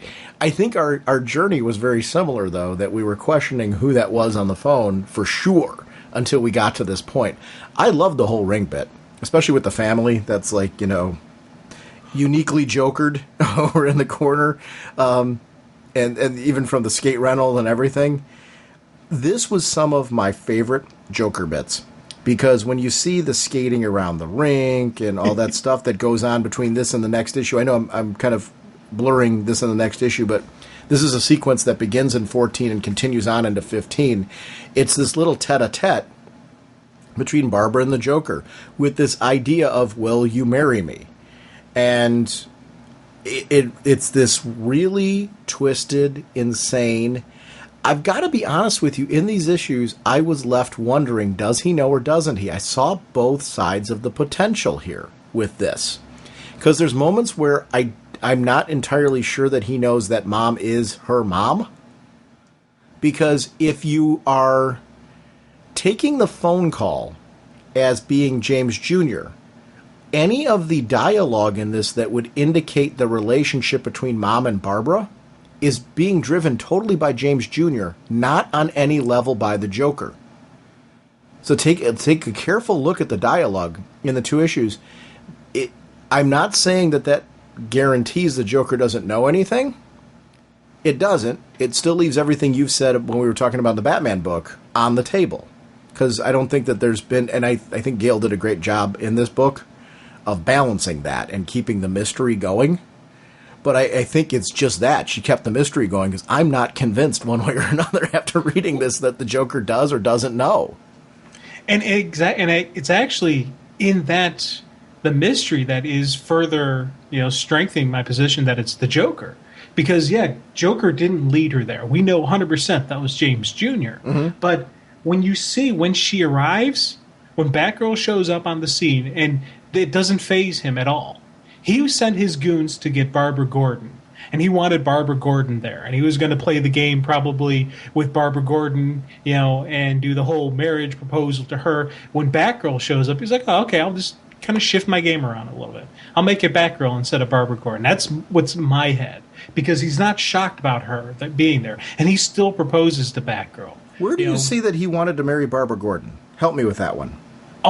There's no evidence in here saying this. Because I think in my head. That's what I'm saying, though. You're right, and I guess that's what I want to say. You're convincing. I guess what I'm saying is you're still convincing yourself with things that are left as a mystery on the page. Right. Exactly. So I want to be. Those aren't. There's nothing in there that spells that out. I'm not saying you're wrong in your logic and where you're going. I think he went after and. I'm sorry. You finish your thought because I just that I had to ask that question because I thought you were seeing that somewhere on the page and I didn't see that. Go ahead, please. Yeah, never did I see him saying I'm going to propose to Barbara Gordon. I've got that all from the fact that he went after the mother and he went after Barbara. Now, if he was just recreating a Killing Joke, he would have just gone after Barbara. There's no reason to pull in the mother, but he pulls in the mother. To make another twist and add on level to it because he was going after Barbara Gordon to keep Barbara alive. So he wouldn't do it to go after Jim Gordon and to further hurt the Gordon family the way that he did in the past when he went after Barbara to begin with? I guess I'm seeing the original. I'm seeing the original. There is that mystery. And I look at the one thing. I'm like, he wasn't surprised that Batgirl showed up. He wasn't surprised that Batgirl was there, and he went right along with it, like this was his plan all along. But then I go, what if his plan all along wasn't this? What if his plan all along was Barbara Gordon? He abducts a member of the Gordon family who are linked to Batman. Right. And you're shocked that he's not surprised that a member of the Bat family shows up to confront him about this? That's the part where I'm like... I'm hearing everything. No. And what I'm saying is, no. But I'm giving, and let me take the snide factor out of that because I don't mean it that way. I'm trying to present that there's an equal argument on the other side. I'm not trying to deflate your argument because I think the perspective you're presenting, I think, is interesting, and I think it's very much that I'm more in the middle. So I do think your perspective, and I want to. Let me clarify that I'm not trying to be as snide about it as I presented that. I'm trying to present, though, there's an equal and valid argument on the other side to say that there would be a reason for the Joker to expect a member of the Bat family to show up. I think any member of the Gordon family being abducted would put the Bat family on the DEFCON alert. So there would be a member of the Bat family there. He should expect that person to be there. Now, on the flip side of the coin, not being surprised that it was Batgirl that showed up, could be construed as being his indicator, and I could see why Barbara would think, but he knows. So I think there's an argument to be played on both sides of it. I think it does beg the question mark of what you're saying. I think there's a validity in what you're saying. I don't think it guarantees that, though. I think that's the part that I'm having trouble with, and all. I haven't seen anything that guarantees the Joker knows. If you use the James Jr. dialogue in this, it makes it seem like a villain knows more than he really does, especially if you think the James Jr. dialogue was from the Joker. That puts you in the mindset of somebody knows, somebody knows, somebody knows, somebody knows. But if you take a look and you take out all of the James Jr. dialogue and you read the issue, it's not as convincing that the Joker knows for sure. I think it's a strength of the issue because it begs that what you're saying could very well be true. So I don't want to deflate you there. But it also begs the other side of it. This also could be the Joker playing a game. There would be a reason for him to go after the Gordon family again because he's recreating his previous crimes. In this case, the crime that he's recreating, he pulled the mother in this time instead. But it's still, I could see a Joker going, okay, Barbara's not here, I'm pulling the mother in. It's another redhead. So I can recreate it with the mom. And I don't think that pokes and deflates a hole in your argument. I think it presents that there is another possibility. Go ahead, I'm sorry. And 100% going along with what you're saying about how this could all just be the Joker laying out. You know, it just could be him just recreating it. And as we saw in the other times when he's recreated his big events, he tweaked them and he modified them and he changed it. Well, the modification here could be pulling in the mom. But the one argument I have is the fact that he took the time before Batgirl showed up to cut the mom's ring finger off and have that ready. Who is he planning on proposing to? Jim, but look at his argument here. He says, I knew if I did enough canvassing in your area, you'd come visit. He looks at this as this area of Gotham is Batgirl's area of Gotham. Okay, that's a good one. So in his dialogue, he said, that's why I'm saying, I don't want to say, though, that I'm like saying you're wrong, because I'm not. I don't think, though, that I haven't seen anything that 100% convinces me yet that the Joker knows. I see a lot of evidence that shows that he knows Batgirl. And could he know who she is underneath there? Absolutely. But when he says he knows them, it doesn't necessarily mean he knows their identity. He knows her well enough to canvass the area where she normally operates, pulling in people, knowing full well probably that, her relationship with the Gordon family, throughout history, she's saved Commissioner Gordon many a time, would be something that would draw her in as well. It doesn't necessarily mean that he knows that she is Barbara Gordon. He could. I agree with you. That's 100% on the table. Everything you presented, I'm not saying it's wrong. And I want to really correct myself because I think the way I originally started presenting that was like I was really trying to poke a hole, and I'm really not. I'm really more trying to present that I don't know that argument is the only one on the table. I think there's this other one over here that Joker really was just canvassing the area. Or it could be a little bit A, a little bit of B, and it really is scary because I think what you're saying is very much on the table. Oh, definitely. And you know what? And it's the thing is I'm making my case. I know there's, I can't 100% say you're wrong, I'm right, because there is that unknown. There is that mystery coming out. And a lot of my thought process and in consideration does come from stuff in Batman 15. With the whole reveal of the card and everything about that. So there is other things that are influencing and coming in from the outside. But, so it's for me, I'm of the camp that the Joker knows. So when I read stuff, I will read it tainted. I will read it with that thought in my head. But I'm not going to be closed-minded and not say the other options are available. Okay, I think it's only fair to warn you. There's a 5-pound nail bomb under this woman's chair. If you get sassy, she might survive. No hints or indicator, but boy, oh boy, will she have to make some adjustments. Where is the indicator there that he knows who she is to Barbara? Well, the fact that he killed everybody else but left her mom alive. For the ring. And as a bait. He cut the finger off for the ring. This is now recreating what he did with Barbara in his mind. Yeah. I don't know. Because she's a Gordon. I don't know. Yeah, again, it could very easily there's nothing here saying that I kept her alive because she's her... he's not saying any of that. Now, would I be in shock to find out that what you're saying... I agree with you. There's a possibility that's being found here, that's what's really going on. I don't know. I really don't know. So I'm not convinced that he doesn't know. I'm just not seeing dialogue and I'm not just saying in this title. In any of the titles, I'm seeing him hinting that he knows them. Right.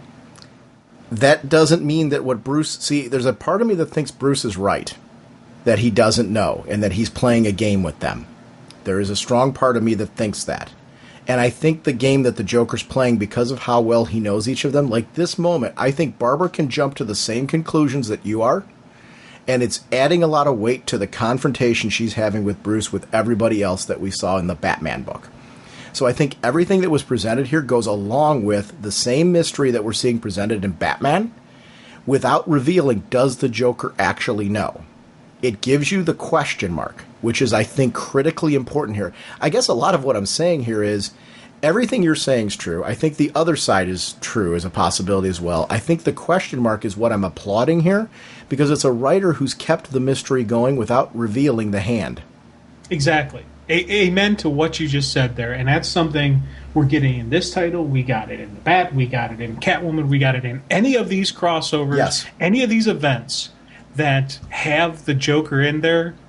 We don't know for certain, but there's beautiful teases, and each side of the argument can latch onto this piece or latch onto that piece. And that, to me, is a great indicator of just really talent, really just a wonderful team effort on all of the creative teams on this. And that's one of the things I'm really loving about Death of the Family. I'm really, really curious to see what is, in fact, going on with the Joker. I love this whole bit with the journal and the doctor. Oh, God, yeah. You know, because that's another creep factor of what this guy's been up to and showing how he's able to manipulate. The consistent use of Joe's garage as the uniform, I don't know. It's every time that pops up, it seems like a creepy uniform the Joker would wear. It was touched on. One of our listeners called in and made mention how the jumpsuit just seems to work for the Joker. I could not agree more, because it just seems like the Joker's new outfit, and it works. When you do those close-ups to his face, good communication, love, that's the key. That smile there, it's vintage the Joker, encased in this crazy nonsense that we're seeing around us. You know what? This is the creep factor, creepy level of the Joker that is just been like, oh my God. It has, throughout this whole series, has been taken up to 11, but I've loved that journal and everything bit that they went with the journal. But even you get that one cool journal moment where it's the flashback. Then you get present day with him skating around, and I was cracked up over the pink skates, with the pink laces and the little pink puffball, on the toe. That's one of the things that kind of cracked me up as well. That's another Joker moment. And then you go back to the intense stuff, and then you go to and it was just the flow between the two different times, time periods that really lets you know what kind of monster you are dealing with. This page has all the answers. It's about the Bat, you see. Every single thing I know about him. Sorry, it's a bit disorganized. I had to write some of it after being beaten senseless. And this bit where we're sitting here, and he's using this information. See, that's where I think we've got somebody who... He picked up that this doctor has a daughter named Sasha.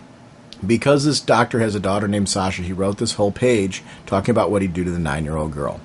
I think with Barbara Gordon, with Batgirl in particular, he's written down everything that he's seen over the years with Barbara Gordon. I think having that wealth of observation information, like where she normally is, where's her beat in Gotham, so to speak, where her hangouts are and where she normally tries to patrol, that would lead him to this location. That's the part where I'm like, is it that he knows her identity, or is he just so well aware of her movements, the people that she tends to save? Obviously he would recognize that she has a relationship with Commissioner Gordon, as do most of the Bat family. So that's not odd, but he would know that that's something he could leverage here. Could it be that he completely knows the identity because his observations have been that great? Absolutely. But I also think there's this psychologist. He says very little to this doctor to indicate how much he knows about her life, other than he knows she's got a 9-year-old daughter named Sasha. That's all he needed to set her off. This woman's questioning right now, how much of my life does he know about? Does he know where I live? Has he seen my daughter before? Does he know where my daughter goes to school? The Joker has revealed none of that. All he has in there is a page of what he would do to a 9-year-old girl named Sasha. Yeah. So this is a guy who's played a game right now. I'm not entirely convinced the Joker knows anything other than overhearing the doctor's daughter's name. He might not even know where the doctor lives. Now, is that something the Joker could find out easily if he wanted to? Absolutely. Don't get me wrong. I'm not saying that. But I'm saying in that moment right there, I don't know that the Joker even bothered. Because the book's mainly about the Bat. But to be able to hand her that with a page about the 9-year-old daughter now has this woman eating out of his hand because he's pushed the buttons that he wants to push. He's looking into her eyes and doing a reverse of what Batman's doing when he's doing the same thing. And I don't know that that means that he knows any more information than he's throwing out on the table, but the question mark of knowing that information is enough to cause the turmoil. That's why I'm wondering if the game the Joker's playing here is not that he actually knows. It's letting people think by his comments that he knows more than he does and letting them build the fiction. Are they building this fiction in their mind because he knows just enough to push the buttons? That's what I'm wondering. That's why I'm fighting for that, because I see this in this moment here where he lets this woman build the fiction herself. He doesn't need to feed her anything else. She did all the work. Now, is there a possibility the Joker knows a lot more than the girl's name? Absolutely. Does it matter? No. He let her do all the work. That's the creep factor of the Joker. That's the psychological, you want to say twisted genius of the Joker and what he's done here with the Bat family. It doesn't matter what he actually knows. It's what he's made them think he actually knows. Could he know all of it? Absolutely. Might he know none of it? Absolutely. He knows just enough to push the buttons. And I think Batman's family here has crafted the fiction for the Joker. That's what I think's going on. Oh, yeah. You know what? These are solid arguments. And it's funny. These are solid arguments about how much he knows. And this all could be a giant bluff. But it's the thing I love is the fact that if it were you in that circumstances, you would not take the chance. Because Who knows what this madman is capable of. And that's something that I really enjoy. Just, the shock, the horror, the terrified, and then just when she gives him that, my daughter is 9, and her name is Sasha, and just that look, that oh my God look on her face, they go right to the Joker, and he pounces in. And he adds to it. He's like, no peeking. And I was just like, oh my God. These moments, the zoom in close-ups on the eyes, were just, I love those moments in the comics where you get to see so much emotion, so much, just passion, anger, rage, fear, everything that you're getting out of these, just these two-dimensional images. I'm like, and little funny moments, and you gotta have those moments, just that when he's talking about being beatless, senseless. FYI, batarangs can cuss.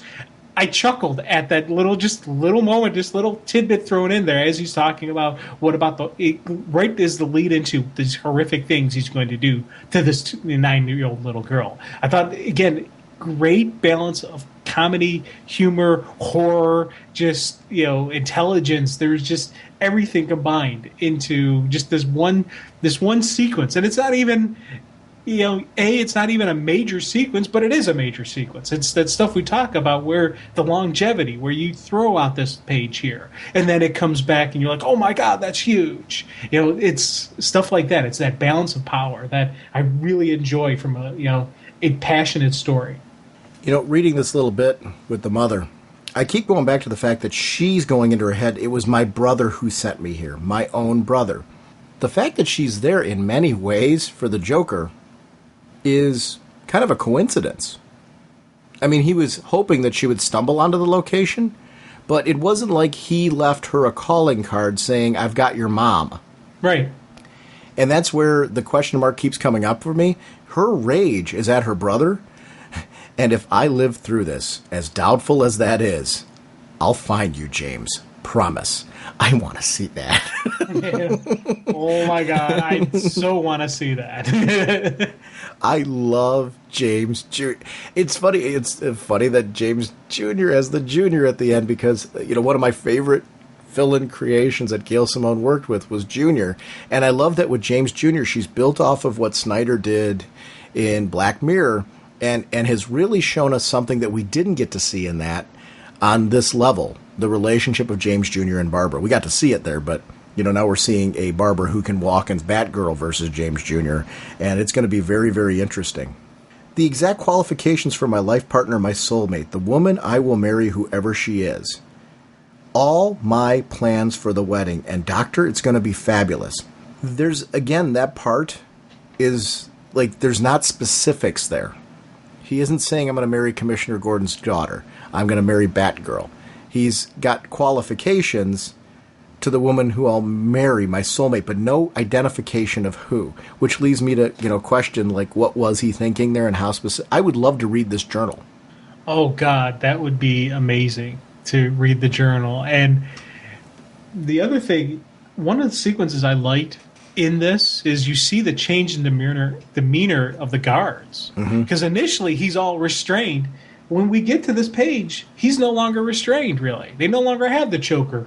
You can actually see the poles leaning up against the wall. Why? Because they're in his pocket already. Because he's already threatened them with the horrific deaths of their family. Something we saw in Batman, in the Batman title play out exactly how that came about. So right here in this book, we have that same connection.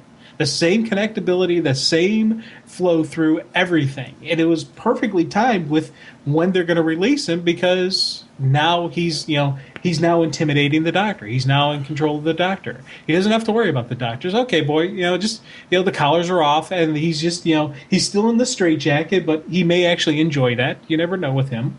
But there is that lack of control of him over anymore. He is now in control of this room. Even when the doctor goes to leave, he's like, therapy time's not over. Sit back down. Again, I'm loving this stuff, man. Oh. He's got my mother bound and gagged and sitting on a 5-pound nail bomb. The nails act like shrapnel, ripping anything nearby to bloody shreds. Screw you, Joker. Attention, whoever is guarding the Joker in this building. The kill zone of a 5-pound nail bomb is at least 40 meters. Dear beloved, what are you doing? Your boss, the man who pays your wages, is less than 3 meters from the bomb. Oh, dear. Oh, my gosh. That communications to the key crack that she, the key to the relationship crack. This was her chance. I needed this as a reader. I wanted to see Barbara have like this one-up moment with the Joker. And even though it turned out in the Joker's favor, I don't care. Because we saw her step up and just say, you know what, I'm not going to be frozen in this moment. And to me, when you're getting into 15 issues at this point, we've seen a lot of character development and growth of Barbara in strength. From everything that the Joker put her through, we saw her get to the point where she could be the kind of woman that would do what she does in this moment. And that's what I loved. I would not have been as excited about this if it happened in issue 2. In issue 15, I'm really excited about this because of the development we've seen through the villains that Gale's used to show us the growth of her as a character, getting past her demons. They're still there. I love that they're still there because to me, if you just kind of all of a sudden say magically cured 15 issues in, got a huge problem with that. But we've seen her learn how to deal with them and how to become stronger because of them, because she knows how to get past them and to face them, in like Bruce does, for example. And that's something I think that has made her a stronger, more interesting character here. And then the guns come out. and I really, really like that. Well, again, it was cool seeing she gets the upper hand, but Joker does have the snipers there. And Joker's like, hey, you do this, they'll kill the woman. Boom. End of story. And it's just, again, it's that ace in the hole that, if you're reading this that the Joker knows, okay, he's saying that's your mom. If you're reading that he doesn't know, it's still a hero thing. Especially the Bat family. This is a Gordon, so there is that personal connection. Any member of the Bat family is not going to let a member of the Gordon family get killed. So you got that argument on that side. You got the argument on the other side that he's like, she's not going to let her own mom get killed. But so I love how both sides of the argument still have something they can latch onto. I've been thinking about this a long time. It's going to be done properly. You go to this location and follow the instructions. I'll free Miss Gordon, promise. I'm very, very curious to see how this is going to go. Yeah, it's I love that. I'm loving the fact that they're keeping it, both sides of the argument have stuff we can latch onto. This is the way you build up the mystery, whether the Joker knows. Now, in the end of Death of the Family, are we going to get a concrete yes or no? I don't know. I don't know if we will. There may still be mystery left over, because this is the Joker we're dealing with. He's not going to come out, and there's not going to be that definitive answer. Maybe. Maybe he may let know. Who knows? Or if he says he definitely does know, if he doesn't actually physically say their names, there's always going to be the doubt. He keeps, as you pointed out, and it's a very good and true, valid argument where he says he knows them. He may not be talking about identity. He may be talking about, I know what makes a bat tick. I know what makes a former Robin, now Nightwing, tick. I know what makes Jason Todd tick. I know what makes all these people tick because he's studied them and he knows what a Gotham superhero has to be like, what they have to go through. So there's always that argument on the other side, but then there's the flip side, and it's, God, I'm loving that. And it's seeing just, the rage, the fire that Barbara had. And everything, and then she's like, okay. And she's got to recognize, you got me here. I can't do this. And she even does that, I'll come back for you, I promise, to their mom. But again, she would do that for any person. But there is that connection that we know that this is her mom she's talking to. I was like, I ate that up. I thought this was, again, these are some fabulous moments. I want to say again, because I'll end my comments on that with this. What's making me believe he might not actually know is not what he's saying. It's how little he's saying. A lot of the stuff that people are assuming is coming from them, not the Joker. Yeah. He's not actually saying any of the things that people are saying that he knows. They're saying it for him in their own mind, in their own dialogues and fiction that they're crafting for themselves. Now, a lot of that stuff could be nonfiction. We don't know. That's the part that is really adding a lot of weight to me, that there's two possibilities here, and it's very 50-50. I think it's 50-50. I don't think it's more skewed one way or the other. But one of the commonalities I've noticed in my read-throughs this time around is it's not what the Joker's saying, it's how little he's saying. And how well he's crafted the use of the moments where he's saying things. His comments about, I know you, are not followed up by a whole bunch of details. They're filling in the blanks. Take a look at who's actually revealing the little tidbits about the Joker knows this, the Joker knows this person, the Joker knows that person, the Joker knows that this person's a friend of Dick Grayson's. Joker never says any of that. That's all being crafted by the others. Yeah. And I think that's something that's making this very interesting and making it very much a two-sided argument. And to me, I think that's great because it's interesting for the fan base. At the end, I don't care whether I'm right or I'm wrong. I'm loving that it's a fun debate. It's fun to take a look at what could be going on here. I would be thrilled to wait. If this storyline plays out and they've got an interesting way of showing the Joker knew all along, cool. I like that. If they show all along that the Joker was just playing everyone, cool. I like that too. It's a great story that we actually care about, tearing into. That to me is great comics, and this is exactly what I read comics for, this type of material. I'm thrilled to death this writer staying as a part of the whole Bat family team, because I think what she's doing with Batgirl is, obviously stellar. And I love Scott Snyder's work. We're going to continue as we go through on these episodes. With the holiday season right now, we had to sneak in this episode. What we're doing for the next few is we're going to be doing a Bat family focus. We're going to go back through, we're going to hit Detective Comics. We're going to hit Batman Inc. We're going to hit Teen Titans. We're going to hit Red Hood and the Outlaws, Suicide Squad, the issues that tie into this event. As we do those books, any of the ones where we've not hit the zero issues, we're going to hit them there as well, and the most recent couple issues. We're going to clear out the Bat family, make sure we've touched on all of them. Then we are going to jump back into looking at the rest of the DC Universe, and we're going to family group them as we go through. Because there's a point to go back and revisit, obviously, what's going on in the Green Lantern books. We will be doing that in January, because I think these huge events that are going on, we have to, and we're going to do the same thing, a couple issues of each of the Green Lantern books to do a follow-up on that. We'll do the Superman Hell on Earth thing. We'll do an episode revolved around that. We'll go back to Aquaman and Justice League. We're going to touch on Hawkman and all those links there. A lot of material coming. We also do have a year-end wrap-up show that we are going to do sometime in January. My thinking right now is it makes sense to do that after we've done this bat cycle. So we are going to do that sometime in January.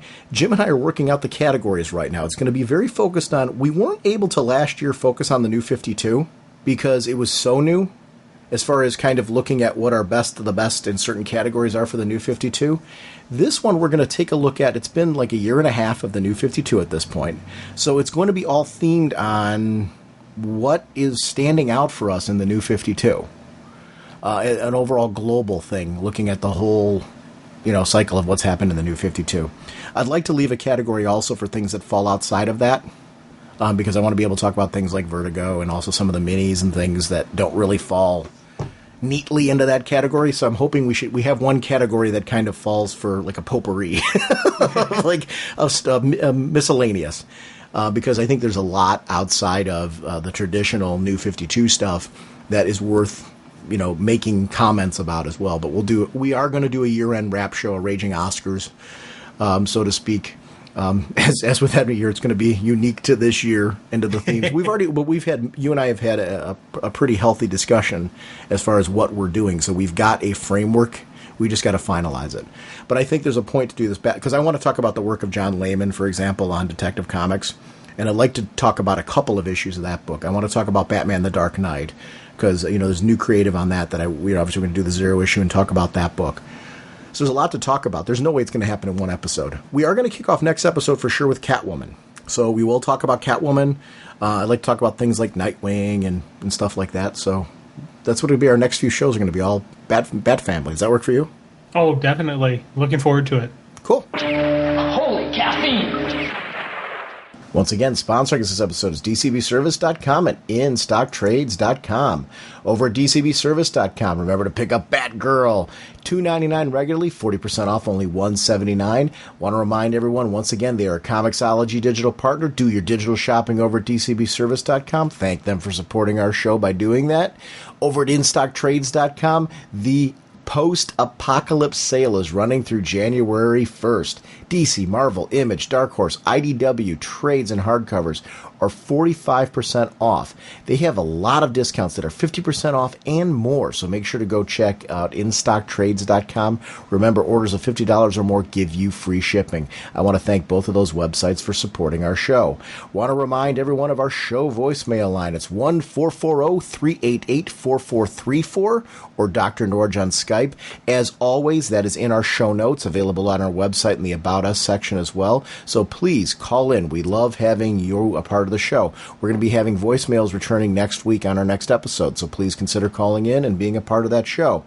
Want to shout out our Facebook group. We have a Facebook group. This is different than our Facebook page. It's a very active, very lively, very cool Facebook group. It's an open community. Please consider going to that area. If you've got a website, a blog, podcast you want to promote, go there and do it. But join in the discussion. It doesn't have to be just DC discussion. Any discussion about geek culture, comics that you want to throw out there. Remember, one of the commonalities we all have is we're here because we really enjoy the comic book world, which incorporates a lot of geek culture. So please consider posting over there and joining in the great conversations. I really love the community. It's really grown beyond just being a show thing, and I really love the quality people that are a part of it. I want to thank personally for the last year anybody who's been a part of the great discussions in that, because it really has grown beyond the podcast, because there's some people who've just kind of taken the initiative to just continue some awesome discussions going there. I love seeing what pops up, and it's really grown beyond the show. And there's people posting in there, which I've found out now, who aren't necessarily listeners of the show or regular listeners of the show. They just want to be there, a part of the community. And I think that's awesome, too. So I just wanted to shout out that Facebook group. Remember, we do have a Facebook page. We also have Google+. We're on Twitter. And obviously our website, ragingbullets.com, is a source for news about the show and where things are heading. So we want to try socially to connect with you every week, so that way you know what's going on with our podcast and know that we appreciate you supporting our show. Our next episode will be a continued look at the Bat Family. For sure, we're going to talk about Catwoman and Nightwing. I'd like to talk about that recent issue. But otherwise, we're just going to kind of casually go through, I think, as we see what books are interesting us to talk about. We're going to talk about each of those over the next couple episodes. There's a lot to discuss that's going on in the Bat Family with the Joker's twisted, destructive path. So we will see you then. I do want to wish for everybody happy holidays. thank you for the support of the show, and whatever holidays or traditions your family does or does not celebrate, I just hope that this season's wonderful and happy for you. And, looking forward to more really, really great stuff in 2013. Actually, we should be releasing our next episode right before the end of the year. So you'll get one more for us before the end of the year. But sentiments are still there. I wish everyone a happy, safe holiday season. Yes.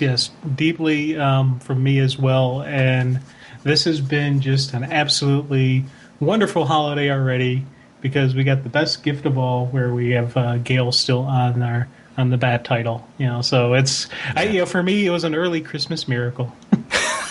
Yeah, out of nowhere. I like surprises like that because it's very rare that it happens. So I'm thrilled to death. We will see everyone next week. Bye.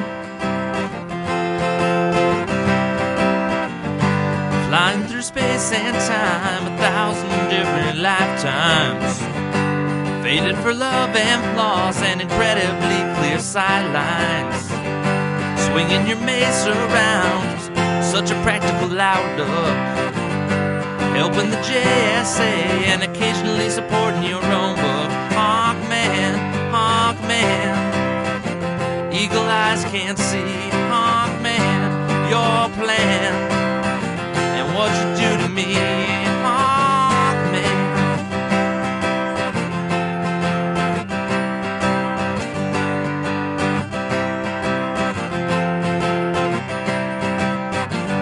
The villains are closing in, be they Thanin Guard or Egyptian. Working so hard to thwart you and Hawkgirl's mission. The odds are not on your side, and danger seems to stack up. Things would be so much easier if you would just call for backup. Hawkman, eagle eyes can't see your plan and what you do to me. Hawkman, eagle eyes can't see. Hawkman, your plan and what you do to me. Hawkman, talking about Hawkman.